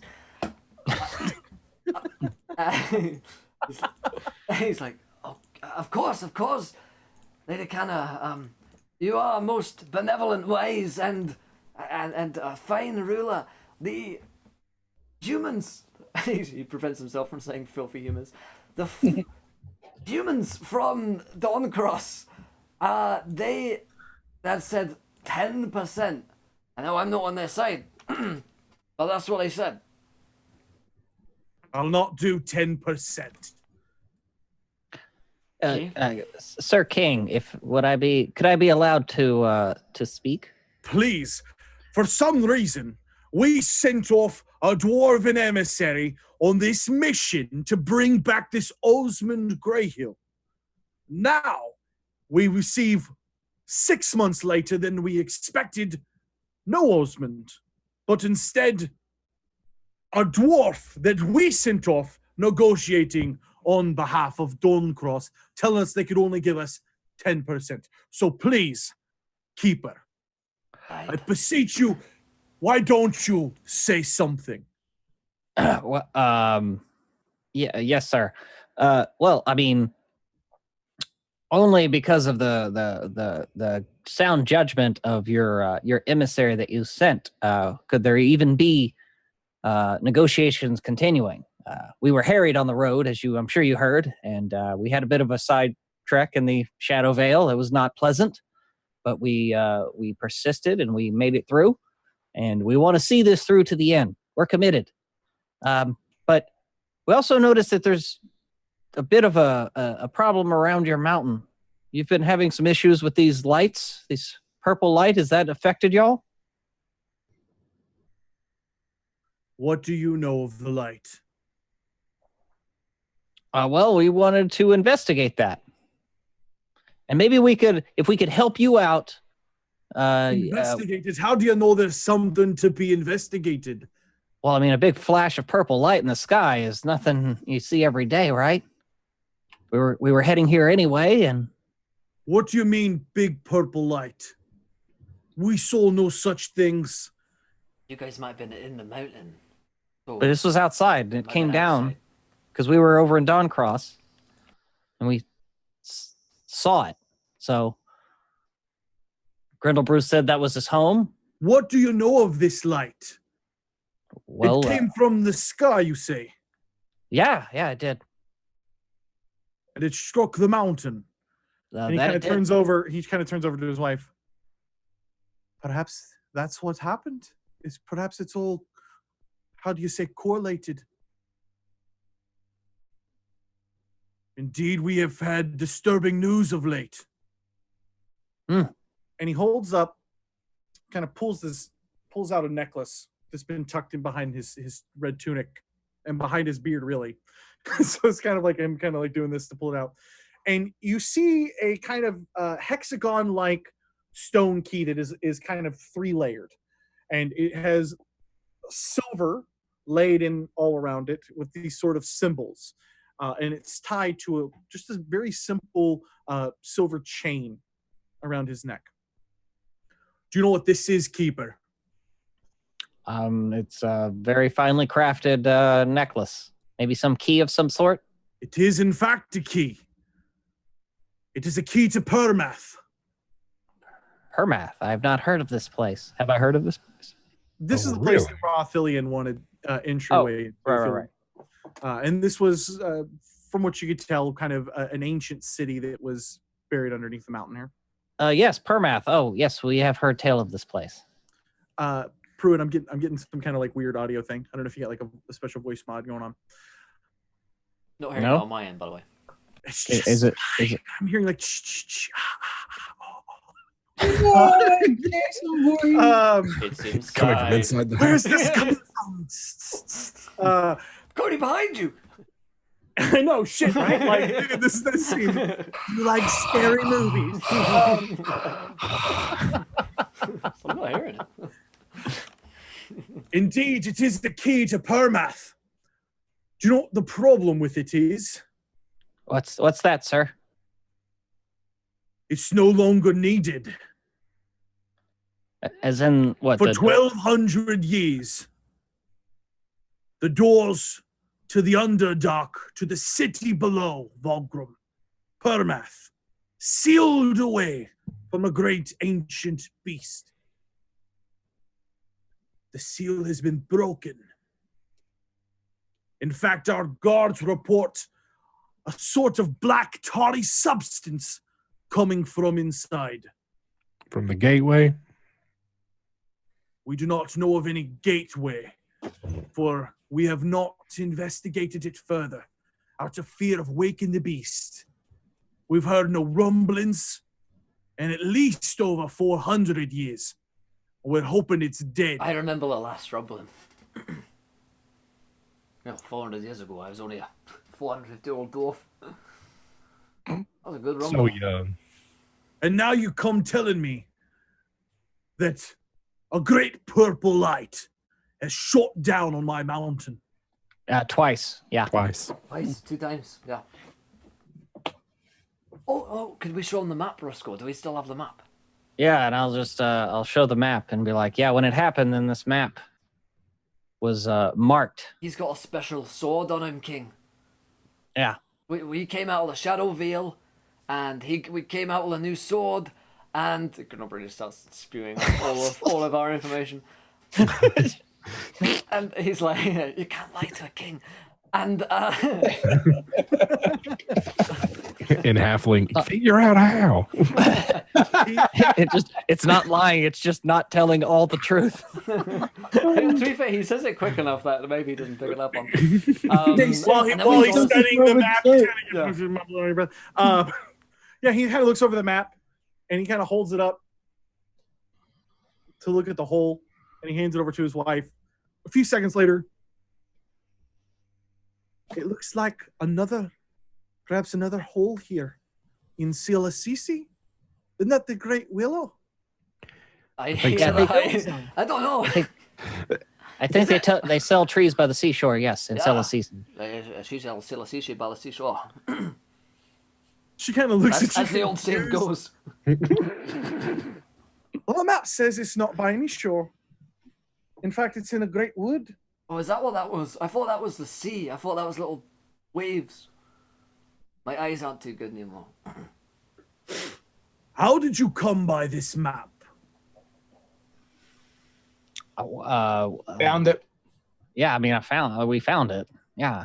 You found it. Grindlebrew's like, we found it in the house of, and then someone like grabs. Now you are guests in my home, coming to negotiate on behalf of Dorncroft. Yes, sir. I feel like I've been pressured by Lost everyone. their minds, literally and figuratively. And you're going to tell me you just found a map. They literally lost their minds. How do you lose something like that? I mean, It's a pun. I just want to say a lot of that's those folks down in Dorncroft are really suffering. The poor people, they don't got nothing to eat. They're cold. They don't even have wood burning in their stoves. The orcs are everywhere. They should have built a big wall, and they should have probably made those orcs pay for it. but they didn't, and there's orcs everywhere. That's what we did here with the gnome. It's awful. Yeah, they should apologize, I Fucking think. Make that joke about orcs.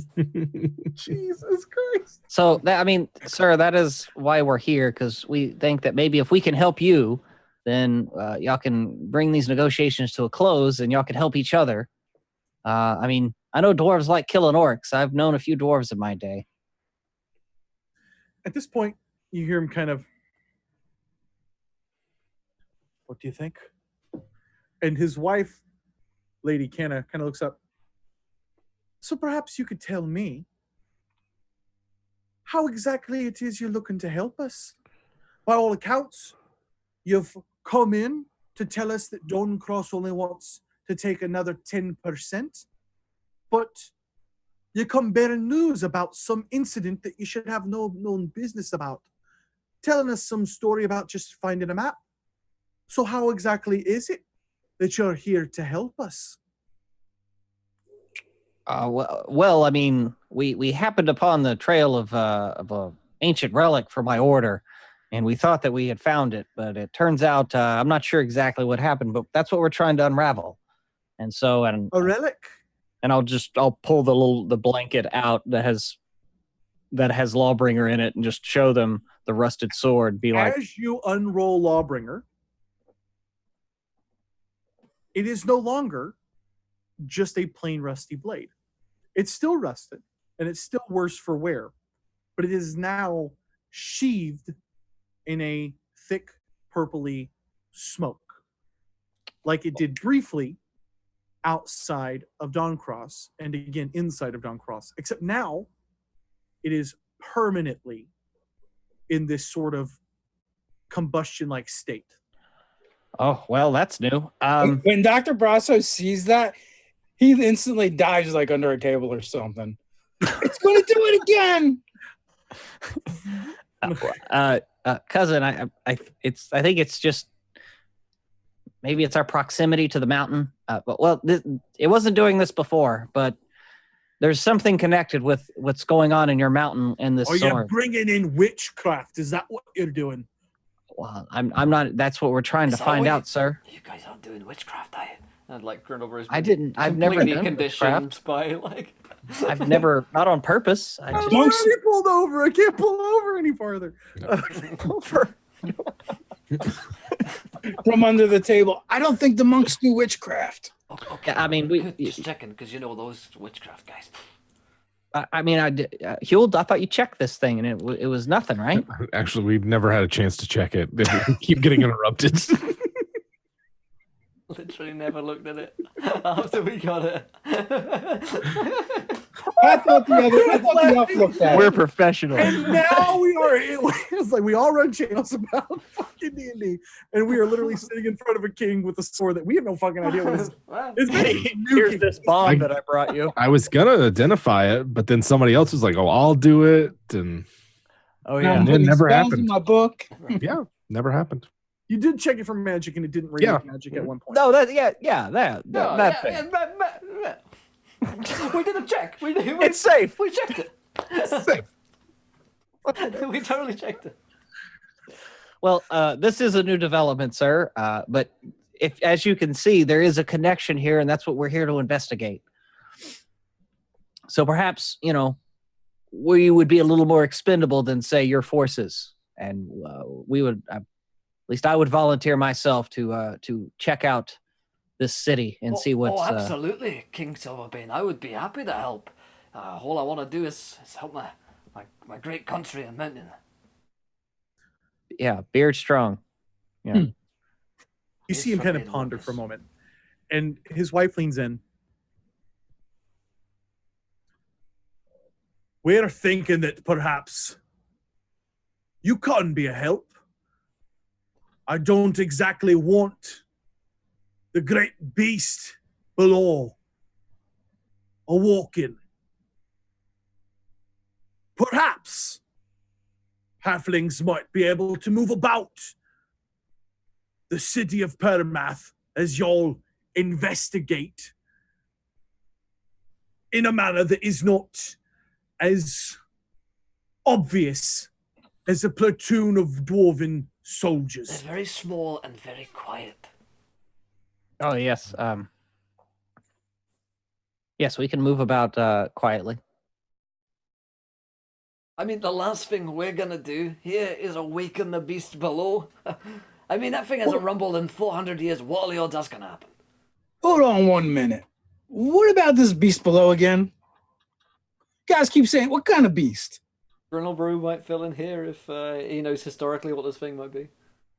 Yes, it is Shirtilra, is what you guys refer to it as. It's kind of a beast of legend. And because you guys have never, the doors have been sealed for 1,200 years. Yeah. To Permeth. So nobody has seen Shirtilra or Shirtilra. Grindlebrew probably made up the myth. He's 850 years old. But legends have it that it is a great snake-like beast with scythes for hands, and it is massive. It could swallow a man whole with any of its 3 heads. Yeah, I say it's a beast of legend and myth. They call it Shatilra. Three-headed beast of doom and death that lies below the mountain. Yeah, it said if anyone, any unwary dwarf daydreams and walks off into the deep mines, then they'll be forever lost until they get finally eaten by Shatilra. And lightning crackles behind me as I say. Underground. Yeah. How fuck that would be if it actually did. Fucking Dr. Hill ducks back under the table. So it's not like it's actually real. It's just, a legend. Oh, okay. Well, But I mean, It is not a legend. It is why the doors were sealed in the first place. And we have a great city at one point became separated from the old city, the Underdark city that connects even further below the mines than we dare mine. For Shatilra is a fierce beast. Yeah. And if even the legends are half true, it's not something we want coming through that door. You don't want that. But, that's why we dwarves have a saying. Don't break the seal. So we don't want to do that. it's always good to have a rule to make sure you don't forget something. Yeah. That's the only way I remember things these days. Well, I mean, we can just go down there and check it out, right? How big is this place? Said city. Yeah. Oh, it's the The biggest. halls of Permath are far beyond your imagination of what is possible below a mountain, I assure you. Huell tries to My out-imagine. great-grandfather was the last of the Silverbanes to walk the halls. And he described it as a beautiful, wonderful city. Great with honor. Caverns that reached 400 or 500 feet, layered and tiered, beautifully crafted, Like a cake. Like a wedding lost cake. to us now. We gotta go find them. Well, I mean, if What it's- about that tar substance? This is also troubling. It appears to be creeping out from the doors. I've ordered my men to stay back. We've had to pull them back further and further. It continues to grow every day. Well, we With better. some of our sages trying to commune to figure out what to do. And now you come telling me that there's been some purple light that none of us even seen. Two big Just purple so lights. happens. yeah, 2 again. But Huell, he's a wizard. He's really clever and he saw it. So I bet if there's anyone that could figure this thing out, it's him. Which I day? can take a look did at they- it. When did the seal break? When did the doors open? He tells you 3 days ago, which was the exact same time that you guys came out. Came out of the Shadowville. Yeah. Like literally exactly coincides with when you guys saw the sword go. And- Grindlebrew Yeah, doesn't sir, make a that's- connection. And Sir King, my lord, might I ask when did the tar start creeping? Was discovered. That's when we found the doors open. We, not very often, but we occasionally have patrols go and make a bit of a check. Without the key, and he kind of holds up his necklace, you shouldn't be able to get access to Permath. It's part of my lineage that only I can open the doors. Only I can break the seals. And it's not something I or my father or his father would ever do. Well, sir, obviously something has, and as you said, we can probably get down there and sneak about, and we can at least find out if the beast is asleep or if it's walking around. You at least need to know that information, and I'd be willing to brave that situation. Yeah, you gotta have eyes on the ground. It's just sound tactics. We will definitely do this, but Maybe we could do that as part of the deal between you and Dawncross, you know? Maybe you can meet halfway. They say Go to 10, 15%. you say 20, we all say 15. We help out with your seal, with your tar, and we all just call it a day. Back on to normal.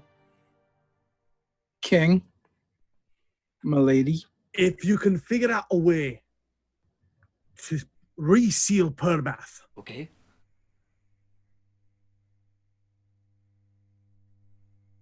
we could go to 16%. That's fair. I think that's reasonable. We've seen Oh, the that- gluttons down in Dawncross. That is a fair offer. And one that they should take from us, lest they find themselves cut off from the rest of the world by them damned orcs they can't even handle themselves. I think we see eye to eye with that, sir. Sounds good. King, how is your ties to Silicis? To seal a sissy. Not even close. Silicis, how are No, your you're not supposed to break the seal of CC. Don't break the seal of Sissy. Don't break. I don't know much about the elves from Seal Sisi. Though we do have one in here from time to time, actually. Rothilian. Yeah, that Rothilian. He's been trying to get, ironically enough, into Permath for years. Oh, Rothelian, did we No. meet him? Oh yeah, no, yeah, that's right. Yeah. Oh, We Yeah, yeah. that's the guy's house you were in. Yeah, I was just being. That's where we Oh, got trouble. King? King, I have a suspicion that just like you, the dwarves, this hold, are now finding yourself with this broken seal and this mystery afoot. I have a suspicion that there might be one similar brewing with the elves and their great willow. Yeah, my As cousin's much as pretty my smart. heart bleeds for them, it's really not my concern at this point. Well, Well, my king, I'm concerned that it might be all of our concerns that this is all happening at once. Orcs rising, this ancient seal breaking. Who knows what's going on over there with the elves? Who knows what the elves have done? They're almost as tall humans. They could get up to anything. All those big folk quarreling at the wrong time just seems a little fishy. Something's going on. yeah, it seems like we smaller folk should keep our head about us and be the ones to help balance out this situation. At this point, the sword is starting to, Oh no. and is starting to kind of fizz up a little bit and flare up, Roscoe. Cousin, Uh, maybe you should wrap that thing back up. Yeah, I'm gonna wrap. Excuse me, sir. I want to get this out of here because we need to actually look at what this is doing. So I just want to get it away from everyone. That's understandable. As you go to grab the sword to roll it back up, you know it's coming. Another massive wave of energy emits out and fills up the room and blasts almost ethereal like through the walls. It's not tearing the walls down, but it just emits out. And another beam comes down on the sword while you're holding it, and you can feel the energy just crackling down your hand at this point. Oh, joy. You hear Canna kind of, as everybody's panicking, the dishes, everything just goes flying back off the table. And you see her kind of, and she throws the map down back onto the table. It kind of floats down, and you guys can see literally from the back of the map. You can't, it's face down, and you can literally see another hole burning that has left another black hole in the map. And Roscoe will go and get the map and turn it over, look at it. And it seems to be off in the woods at this point, somewhere outside of Zai. And you know Zai as a kind of a major human city to the south. It's actually a port city. They do a lot of trade with the Saith there. Okay. And it seems to be a little bit outside of Zai. Well, the problem expands, King. Now we have another location. If we could investigate this city, I mean, we obviously have more things to attend to. I want you to get that bloody sword out of my fucking hole. I mean, It's causing this problem. It's not something that I want here. It's witchcraft at worst. well, sir, it's already here. That's why we're here. So, I mean, I want to see a swift end to this just as much as you. Roscoe, because Yes, you sir. were holding onto the sword while it did it this time, you kind of can turn your hand over, and it's left a little bit of black tar residue on the palm of your hand. And I'll just turn my hand over and roll the sword up.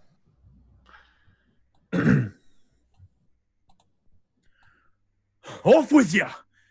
If you're going to go, tell us if the beast lives. And leave the sword down there if you can. Yes, King. Been an honor. And if you ever get a chance to read your fan mail, I've got like 300 letters I sent you. At this point, King Binger kind of gets up. His food is gone, right? It just off the table. And so King Binger and Lady Canna will get up and leave the room. The guards that are kind of stationed here and posted about the room, they proceed to kind of walk over like they're going to escort you out of the feasting hall. Okay. And as we're going out in Halfling, I'm going to lean over to Huell and be like, cousin, and I'll kind of motion down to my hand. Mm-hmm. We got some investigating to do. Yeah. I don't know. This all smells fishy. I don't think we're quite done with that shadow veil yet. I don't think it's done with us. I've been, I don't know. Maybe we ought to talk about this in more private setting. 'Cause isn't it like, didn't we pretty much travel here all day? Yeah, I think yeah. so, yeah. Pretty close to, yes. It's taking you about all day, but you have had a little bit of a rest while you were waiting. Okay. So, at this point, it's just right past dinner time. So it's moving into the evening for you guys to rest. And hushed halfling, you just know they're going to blame us. You just they know it. Yeah, we're easy targets. Perhaps we should find a place to rest this evening and strike out first thing for the city. That'd be good. I think that'd be good. Maybe you could have a look at this thing finally. I don't know about you guys, but I really felt a little slighted when she insinuated the queen. I'm sure she's a fine lady, Grindlebrew.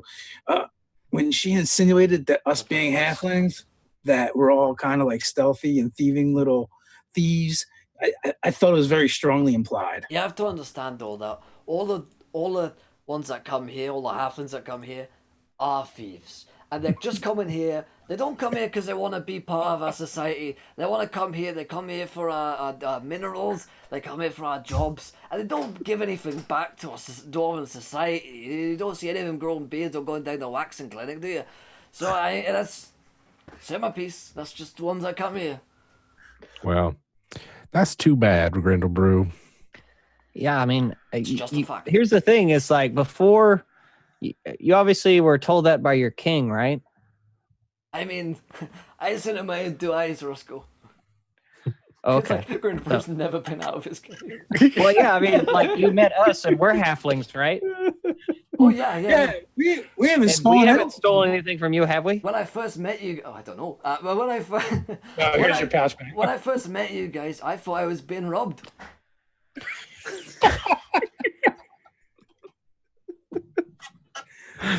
Yeah. Well, I mean, you know, it's hard being a little guy, and sometimes you just have to make do with what you can. Get by. And you nick some So things every as you now and guys are kind of escorted to some quarters to rest, you've been asked by just while you're right at the last minute, you actually are greeted again by Brogrit Largeboard, and he comes in. So, is there any other provisions you'll be needing on your stealthily quest mission? I could use a tailor. He kind of looks back like, And why would you be needing a tailor? I unfurl one of the Yetis and I drape it over my shoulders and I put the head over top of mine like a hood. And I just look behind me and it like trails. you actually seem kind of like, okay, yeah, like that's fine. So he's like, I'll get you a tailor. Yeah. Though I don't know how fast it'll be able to make good work of that. Take a few days, probably. I'll get it when I get I back. ain't never taken to the sword, you know. Yeah, and I need to get somebody, and I'll hold up one of the Yeti horns and be like, I need a good mead horn made out of this. So I haven't had a good mead horn in a while. Oh, that's a good one there. That's what I thought, right? Are you sure you can use it? I'll trade you. What do you want for it? What do you got? I don't know. A few trinkets here and there, a couple swords. Do you use swords? Or are you just all with the punching? No, and I know that some of your order take swords pretty well. I nod to the long sword over my shoulder and be like, oh, I exercise the law from time to time. Yeah. now are you actually holding up like Lawbringer? No, I'm nodding to my sword because I call it the law. So yeah. I don't know if I'd have a much longer blade, but I'm sure we can scrounge one up for you that's a bit of craft if you like. You ever wielded a dwarven blade? You're nothing like it. No, sir, I haven't. My wife used to say, "Yep, I can confirm." Dwarven blades. So you're nothing saying like she it. could handle a dwarven blade? Yeah, Oh, like I say, I love as a battlefield. She's dead. He kind of turns back over and he snaps at one of the dwarves with him. Go get Atagar. Kind of nods off. And so a few minutes later, the dwarf comes back and it is just you're wielding a longsword, right? Yeah. I believe. Yeah. It's a longsword. They wouldn't have a short blade. There's no way. So he comes back with a long sword, and it is just a beautiful silvered blade. It is just finely crafted with that signature red from here in Vograhm, with a big chunk of a ruby built into the tip of the blade or tip of the handle. Oh my! Do you mind? Pull the sword out, look down the blade, flip it over in my hand, do a few moves with it. We're like, oh my god, the balance on this is flawless. I've never seen its like. Crafted that a bit in about 3 days or so. Oh my! Well, you say you crafted this yourself, sir. Aye. Only Wow. the best dwarves craft their own blades, am I right? And he kind of gives you the nudge. I craft my own jewelry. And I've seen his jewelry mess up some orcs and other beasts. So yeah. I tell you what, I'll give you this blade, Atagar, for 2 of them there, Yeti pelts, and this magnificent horn. I've truly never seen one this big. It'll make for a hell of a drinking mead. Well, Roscoe's going to turn to Dr. Braso, who actually skinned the Yetis. Like, well, cousin, I don't want to do business with all that, but that seems like a good deal. Cousin, what's yours is mine, and what's mine is yours. Except for this one here. This is going to be my cloak. Oh no, you're The other ones are good. Okay. Well, sir, that's my gosh. Yes, I think we got a deal. Just don't tell your friends, okay? I'm only making this deal because I like what you do with the keepers. Well, thank you, sir. We appreciate all the support. It's a tough life to live. And he's off. And so you guys can head into your quarters and have any last minute plans. You know, are you guys actually going to go through with this? Are you going to run away and escape from Vograhm and leave all these problems behind? You guys can talk freely as you will without worrying of anybody listening in. Well, I think the guy's already shot down my idea to start a frat house. So, How do you spell Adagar, Cody? It is. I'll type it out for you here. Cool. So, and I got to wait for these guys to finish my cloak anyway. We might as well. Might as well. I'm going to write a book about that place. It's just so great to have you guys here, you know. Well, I mean, you know, think about it. If we go down there and figure out what's going on, then they're going to start liking us around here. Maybe, whoa, what's her? Oh, Grindlebrew's old woman. Maybe see him in a new light now that he's a hero or something. Very dark if there, Grindlebrew comes back with the blood of that great beast on his hammer, Just saying. I hadn't thought about that that is before. better than powdered Yeti horn. Yeah. Yeah, that's. I mean, to defeat something like Shatilra. I mean, that's almost unheard of. It is unheard of. All right. Gregory, You'll hear about it then. I'm ready to go. So you guys rest for the evening, and you're brought up in the morning. No amazing breakfast served to you guys this time. No fine dining service or anything along those lines. In fact, nobody even offers to feed you. You pretty much have to rely on the rations that Rothillian sent you off with. And you guys are escorted down these spiraling stairs in this back corner. They continue to wind down and they wind down, but they don't wind short. It's not a small staircase. It's kind of this long, just this really long walkway that's probably, you realize that this is, I don't know, maybe 75 feet across as you guys are kind of making these circles. And so as you guys make your way down, you're making your way down further, and you're making your way down further, and you're making your way down further, and you're making your way down further, and still further it goes. And you're starting to pick up a little bit on a sort of pungent tang that's kind of hitting you in the back of the throat. It's always been musty here in Vograhm, just kind of the nature of the city. All the sweat, all the dirt, it doesn't air out. But this is really starting to be a very unpleasant tang on the back of your throats.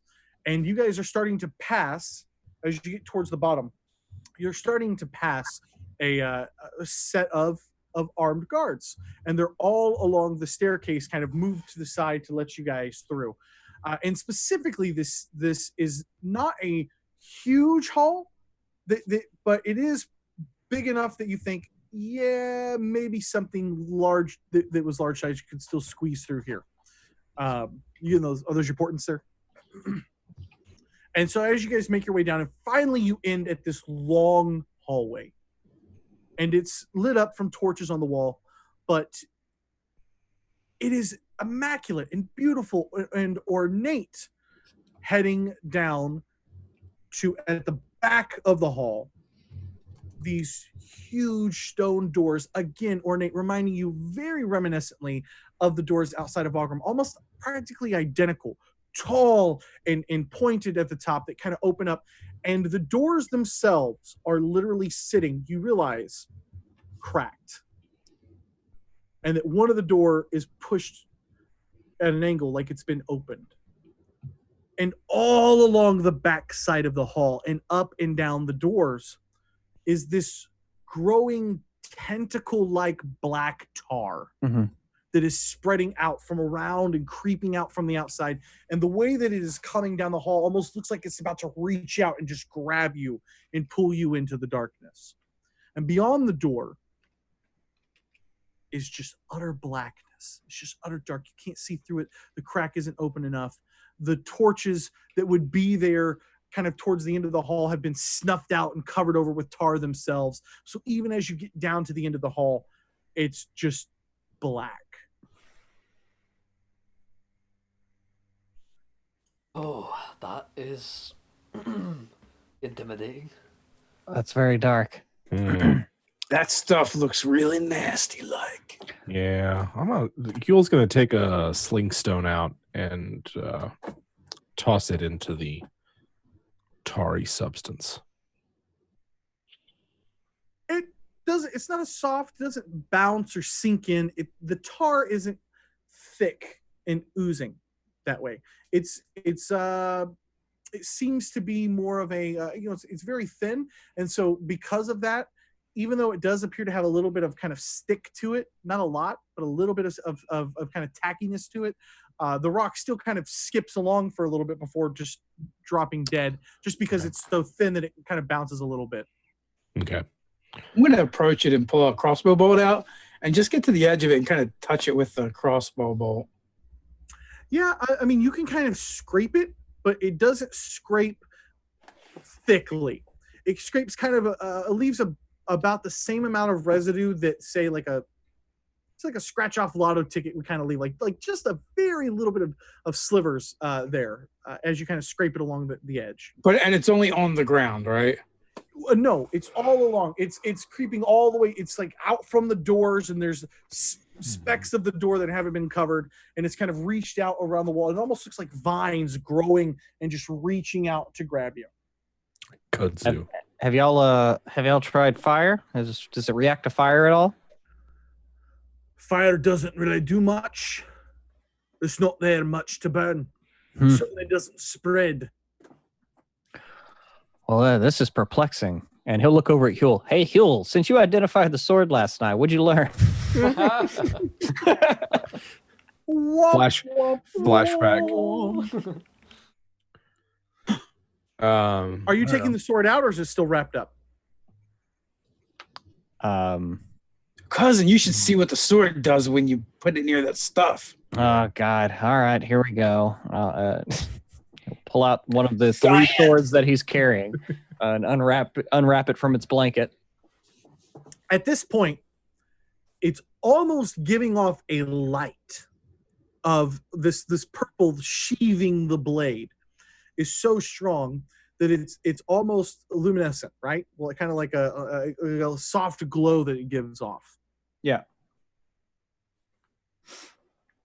Does it still, like looking at the handle, does it have any of that black tar on it? It does not have any of the black tar on the handle. But you do still have the little bit of tar on your hand. Oh, it didn't wash off? It did not wash off.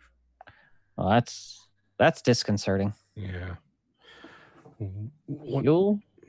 No. Well, I mean, Am I infected? could be. Could just be. Just take the hand. Yeah. What happens if you wave that thing around in front of the tar? Well, I mean, my hand has already got crap on it, so he'll go ahead and like pick the sword up. You pick up the sword? Yeah.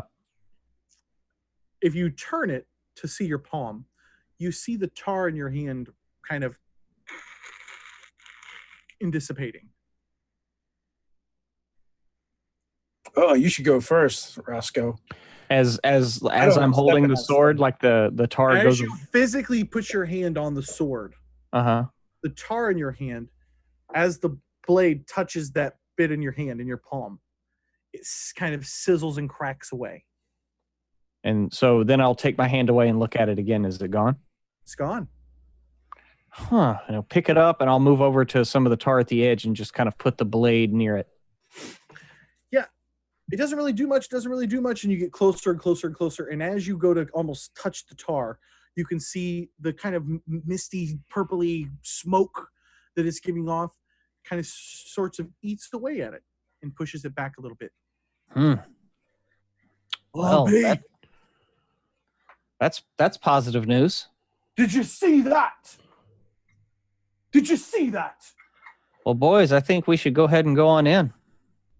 I think Grindlebrew should grab you by your legs, wheelbarrow style, Just walk you in the front. It's shadow plowing, tar plowing. Yeah, and I'll look at the guard that's kind of freaking out and be Just like, wondering if yeah, that you might want to works. get word to your king that We're helping out, you know. it looks like we're going to be able to help out. Maybe. Lawkeeper. But yeah, apparently we have the tools, so let's go ahead and head on in. All right, cousin. On We'll in. bring it out to that tar. And you said it's giving off light. It's giving off a very soft glow. Now, this is not something that you're not going to be able to use this to see in here. You're going to have some other form of light, but it is giving off almost like a glow now. Like if we had, like it's been stronger since you've gotten. like if we had a blacklight poster, it would make it look really badass. It would look super badass, dude. I mean, all the stars, the shooting star thing, the little rings, all of it. Because we'll even know what they are. The insane clown posse poster.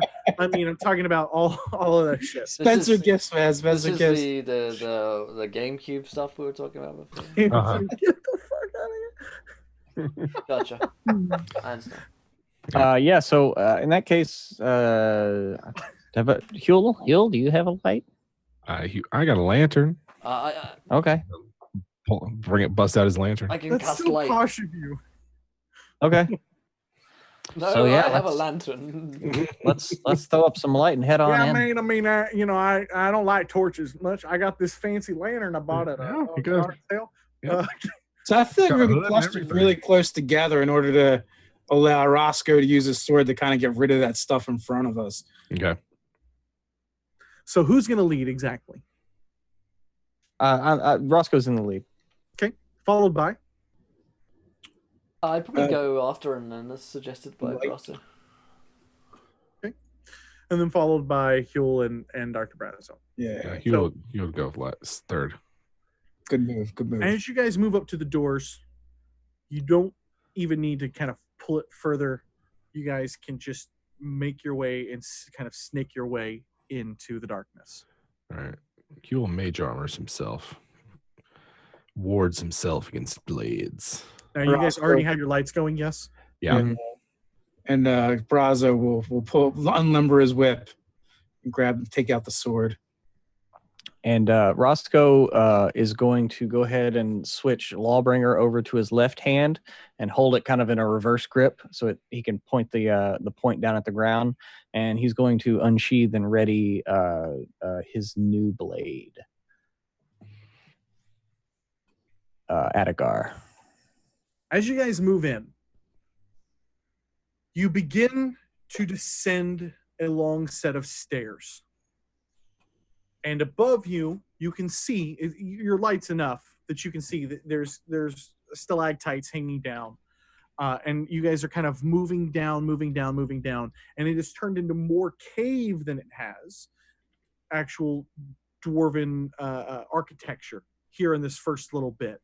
Now, there's still dwarven stairs, but it seems like at this point, it takes on a different feel than Vograhm did. And it almost seems like the architecture here is trying to kind of blend with the natural stone more than it is just outright replacing it and putting the nice clean slabs atop you guys.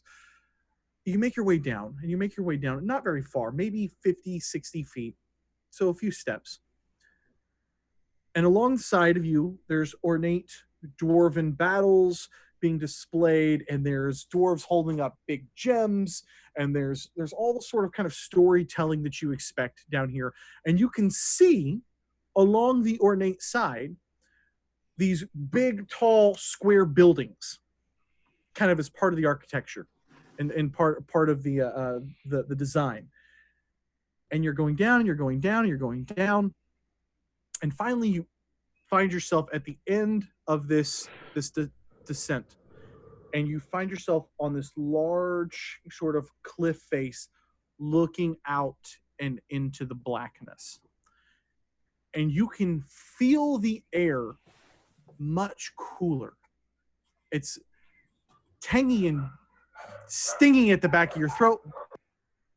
Sorry, I got dogs here. But you guys think that, hey guys, come on. But you guys can feel that, but you can feel the flow of air better. if that makes sense. So you have the impression that you're in a very, very large cavern. And it's just blackness. It drops, as you guys can kind of look over the edge here. It drops so far you can't see the floor. And on either side of you are these long stairs leading down in 2 different directions, as you guys can look out into this big open blackness. Oh. Beautiful. Wow. The Grindlebrew. I mean, your people have created quite an achievement here.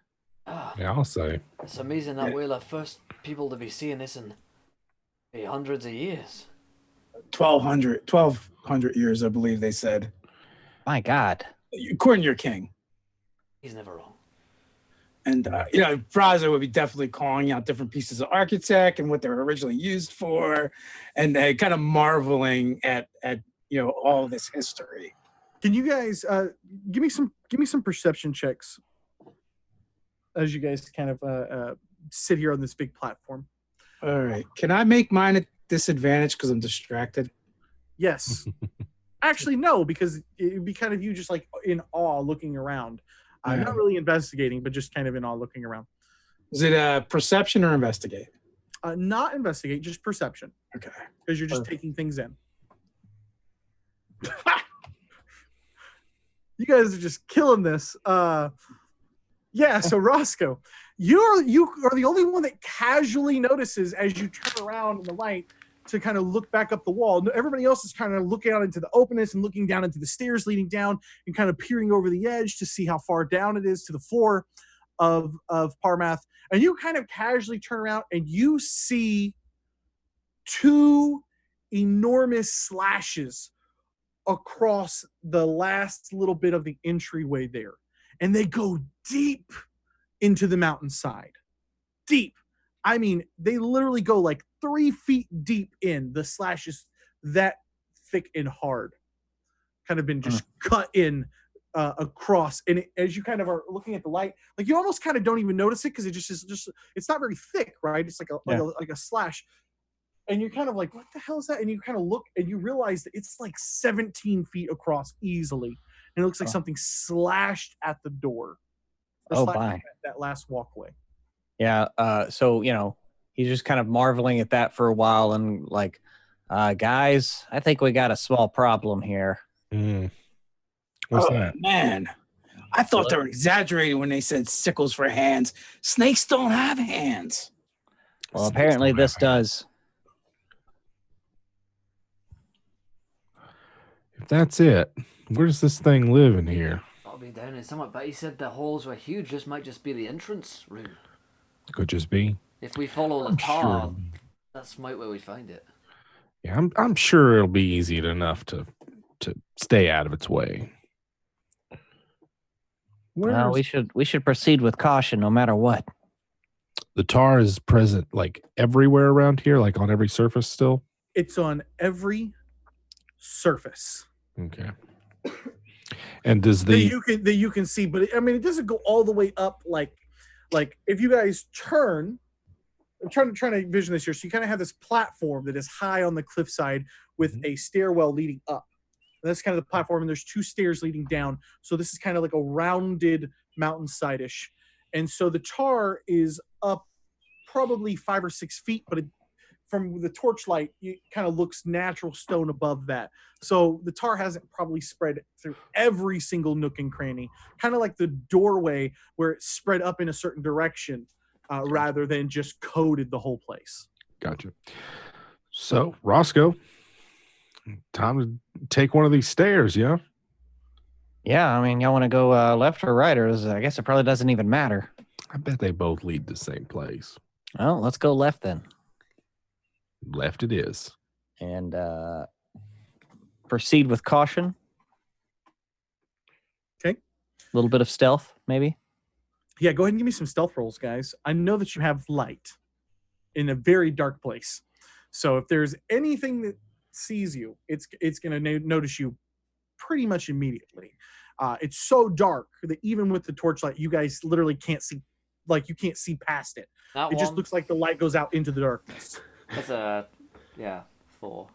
Beautiful, beautiful, 4. beautiful. There's that. So we Shot have, time. stealth checks of why did it drop the 20? I'm wearing heavy armor. Yes, you are. Okay, so Yeah, we're just trying to be quiet, but you know. I'm like Yeah. the I loudest man. Clang, clang. Oh, my back. as a group, you guys, I'm gonna start taking stealth rolls away from my players. I swear to God. I think it's one rule that the DM should make. Anyways, so you guys are trudging along, and you're not bumping into anything. You're not breaking anything. There's no stones that are giving way underneath your feet. But as you continue down the left side, and you're kind of following the torchlight, and you're following, you still can't see anything below. And at this point, the stairwell stops. It has been broken apart and shattered, and large slashes embedded deep into the side of the rock where the rest of the stairwell would have been. That's all you guys see, and it literally looks like it breaks off a little bit here. Now, there is more stairwell further on, just at the edge of your torchlight. And as you kind of look around, you can see that the stairwells weren't made in solid stone all the way down to the floor. So they were basically supported by these large columns. And as you kind of look there, you realize that one of the columns has been knocked aside. And to give you guys an idea, I mean, it would be like, you can't even tell how tall the column is. You estimate maybe 300 or 400 feet tall. So to knock something aside would be a pretty significant force. Well, looks like this way is we have to turn back. Or you could levitate across. Well, it's just vertical movement. I might be able to pull myself along with handholds. That's just me. Well, about how far do we think it is? How far is it to the stairway where it continues? It's out the edge of our torchlight, yeah? It's probably about 30 feet. So it'd be, it's about 30 feet and down. So you might be able to jump a little bit. Just saying. You might be able to get it, Roscoe. You could go back and try the other direction. I was gonna say we could. I mean, I have pitons and rope, and we could like set up a zip line or something. But it's up to y'all. Oh, that's a good idea. Well, what if cousin Huell were to levitate across with the rope, and we could set it over here? Yeah, give him a push. Yeah. Well, I'm fine with that. It'll take a minute or two to crawl my way over, but Huell does want to look at the other stairwell first. Or do you want to? You use that spell on the creature. I never knew you could use it on other people. If you want to levitate all kinds of things. If you want to use one of us instead, so you're not caught on the other side by yourself. Yeah. I mean, I could take a running jump and you just cast it right before I jump, and my momentum could probably take me. If I don't make it, at least, hey, I'll have the rope. You can pull me back. Yeah, that's no problem at all, Roscoe. But I understand if you'd rather check the other stairs so you can save the your power. Well, just, there might be something else over there. I agree. Yeah, don't do me. I'm a bit too heavy for all floating around. Oh, okay. I have to laugh at the chat. So good. Stand on each other's shoulders inside a giant goat. The goblin battle stat. We can only use that in combat. Yeah. That's how it works. You can't like stand on each other's shoulders and then have somebody like fall over. Yeah, you just cast it on the person on the bottom, and then we stack up, and then we can levitate across. In the Marvel game, that's what Marley would have done. All right. So what's the plan here, gentlemen? I think we're going to go back and check the other stairway. And just so we know, like, there's like, these are like, they're not against a wall or anything, are they? Yes. Oh, they are? Yes. Oh. It's along the edge of the wall. Mm-hmm. Oh, okay. Well, then you could. Is the wall sheer, or does it look like it can be climbed upon? Man, that far down. That's a good question here. I would say that, man, with stalactites, that indicates moisture, and so I would say that they probably cannot be climbed across. It's pretty slick. Okay. There might be certain areas, but yeah, it would definitely make you nervous to do it. Or Roscoe might be able to climb across, but the rest of us maybe not. No, not having. Well, let's go check that other stairway. Okay. If that's what you guys do, you guys head back up and you start to head back down the other direction. You wind down, you wind down, you wind down. You realize this is a tremendous walk and that these stairs are built because of the height that they have to accommodate for. You feel like, I mean, it's really hard to even tell how far these stairs go. You feel like maybe half a mile easily before they wind down all the way. And eventually your torchlight picks up some form of a semblance of a floor.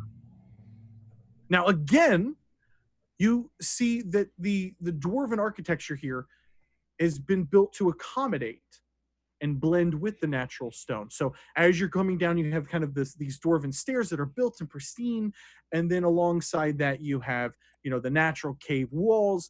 And then when you finally reach the floor, you have these big, beautiful, neatly carved stone slabs built alongside rivets of natural floors. And the first building you see in front of you has been crumbled and destroyed. It has been completely smashed down, and only a little bit of a corner is still standing. The first building beyond that, the same thing. Half of the building is torn down. It's 3-story tall stone building, and there's just rubble all about on the floor. The building after that the torchlight can just barely catch as you guys make your way to the floor, the same thing. It has been half torn down. And when you kind of put all three together, it looks like something large just pushed its way through or demolished its way through. Going into or out of the city? As you turn around, you raise your torchlight up, you can see more large slashes atop the door, or atop the wall. Below you, rubble all about, and you catch a glimmer of silver, of a silvered helm that has been smashed in, tossed aside in the rubble. There is no skeleton or any form of remains near it. Well, cousins, Grindlebrew, I feel like someone was really angry at these buildings. Yeah, it does look like somebody took a tantrum.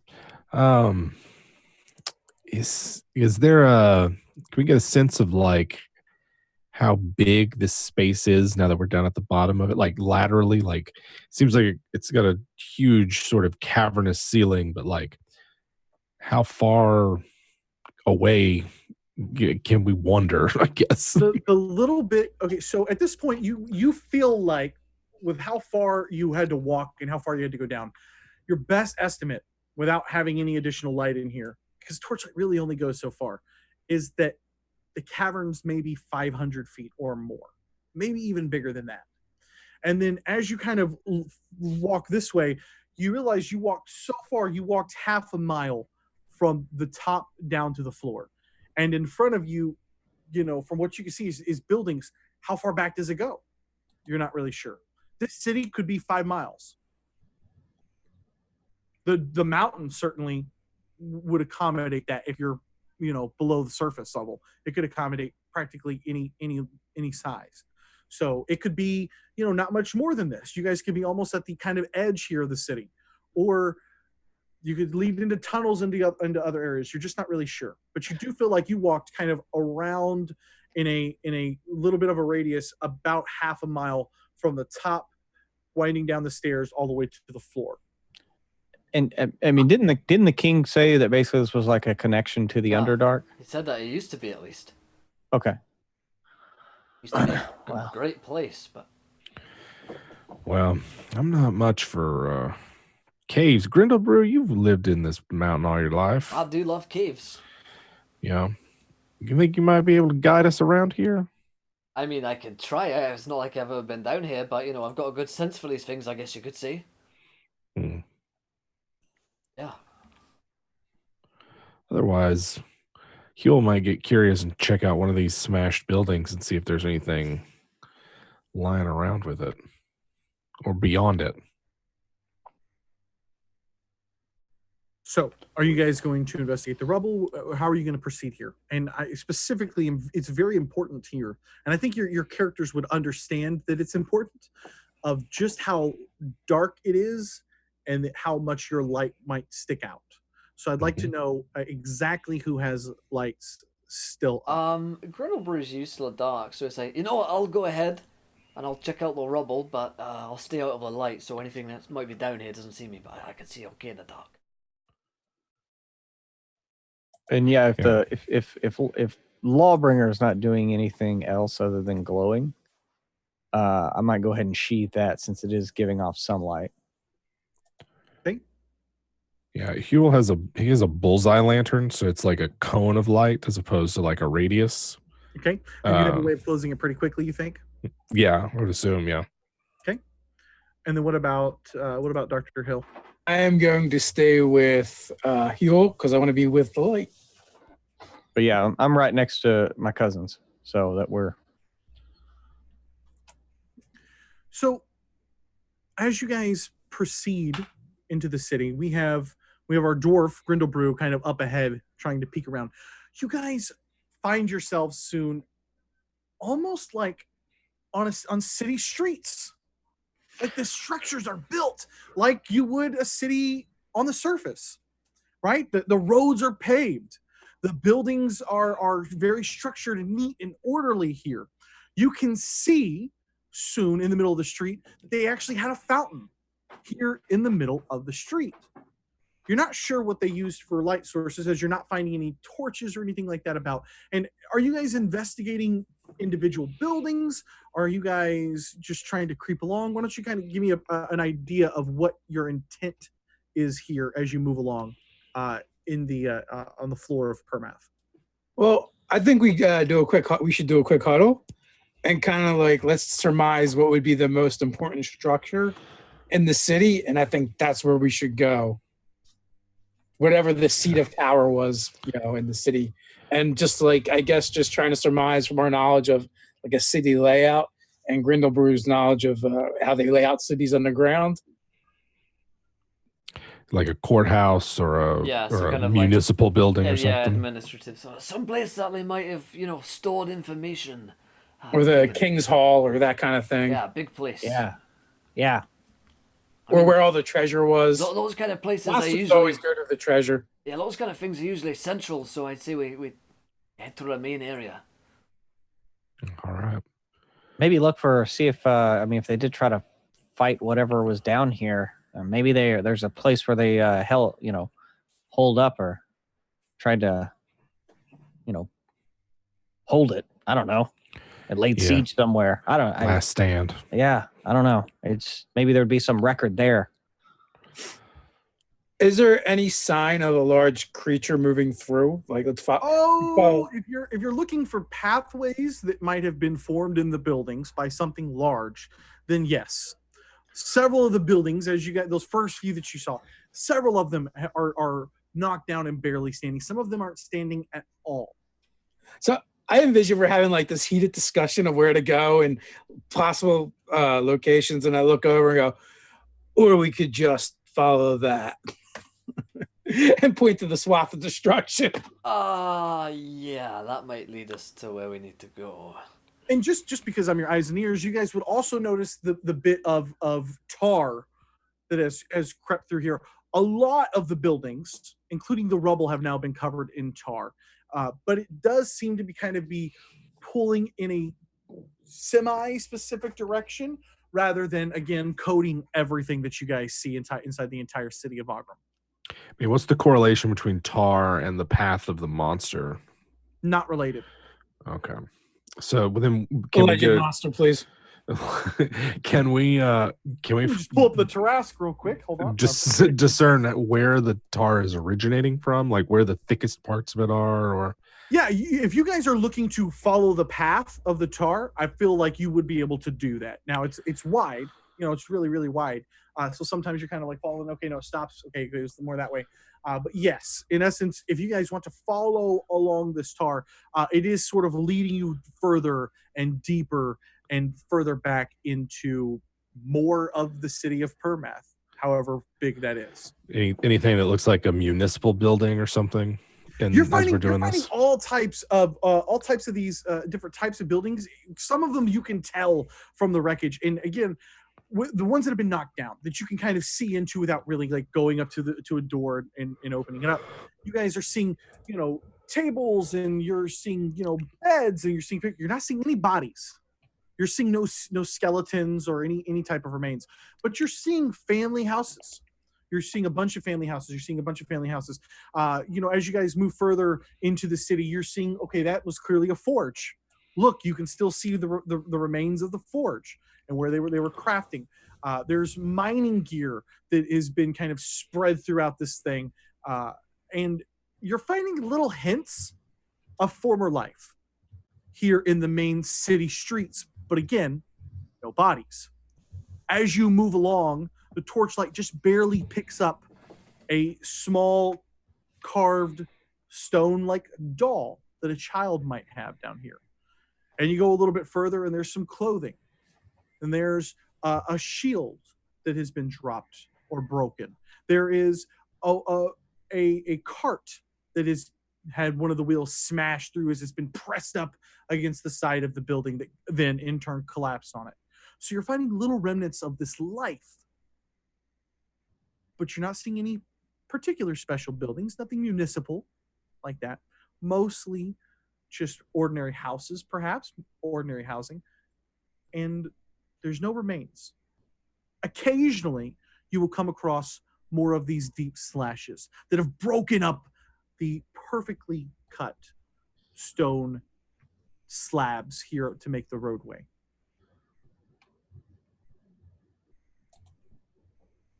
Kind of weird, Hmm. Would you expect to see some more stuff around here?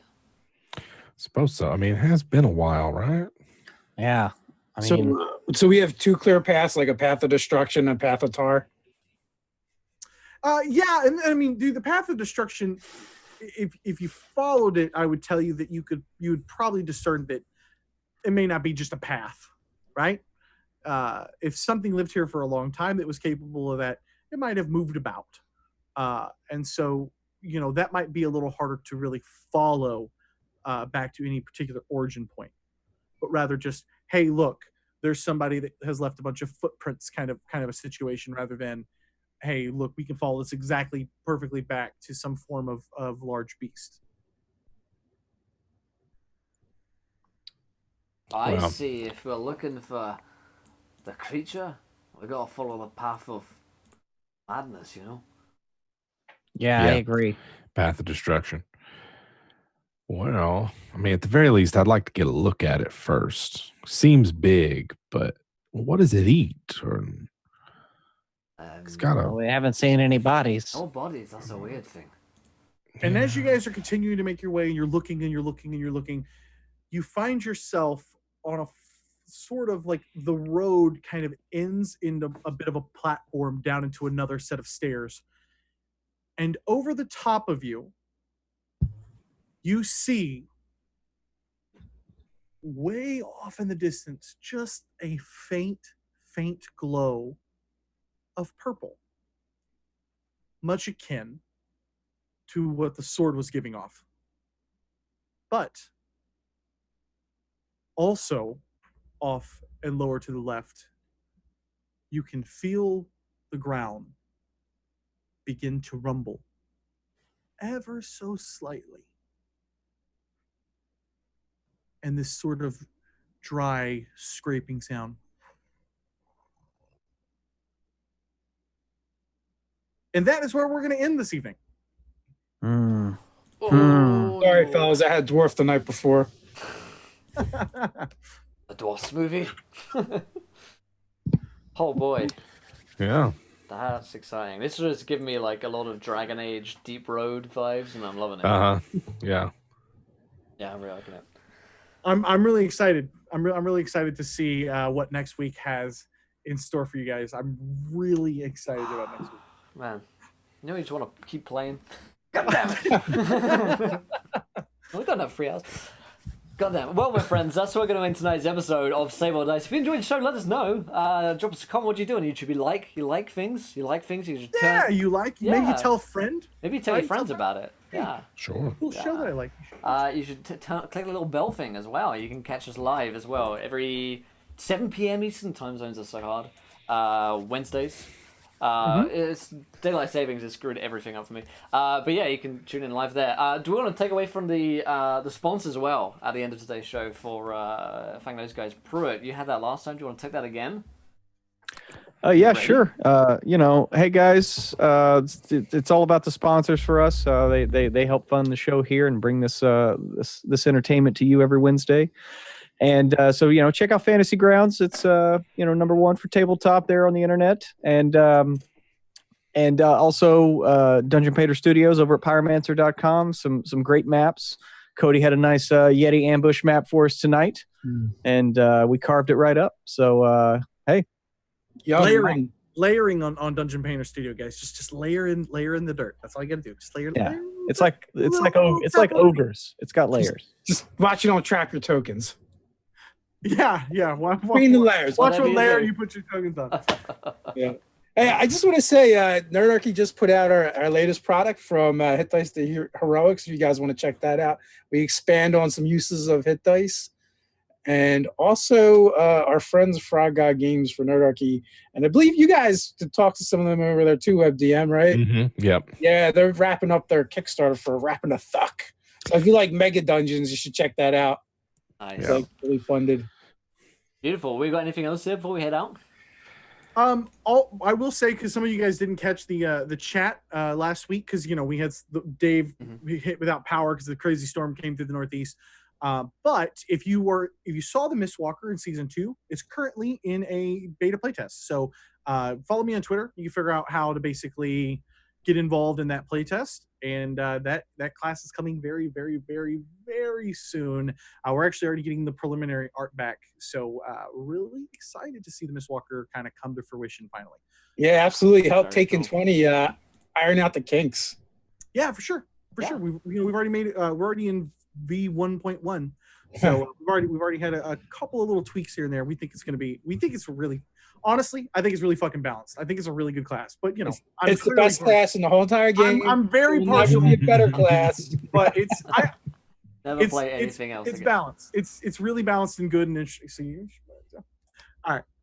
Check it out. All right, beautiful. You guys got anything else? We're good to go?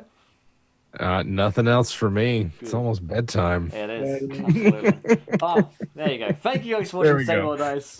Same time next week for episode 5. Can't wait for it. Enjoy. Roll those fours. Stay Sweet nerdy. time. I got you, man. I got you, bastard. Ninja. The kill steal, man. The kill steal. I was like, oh.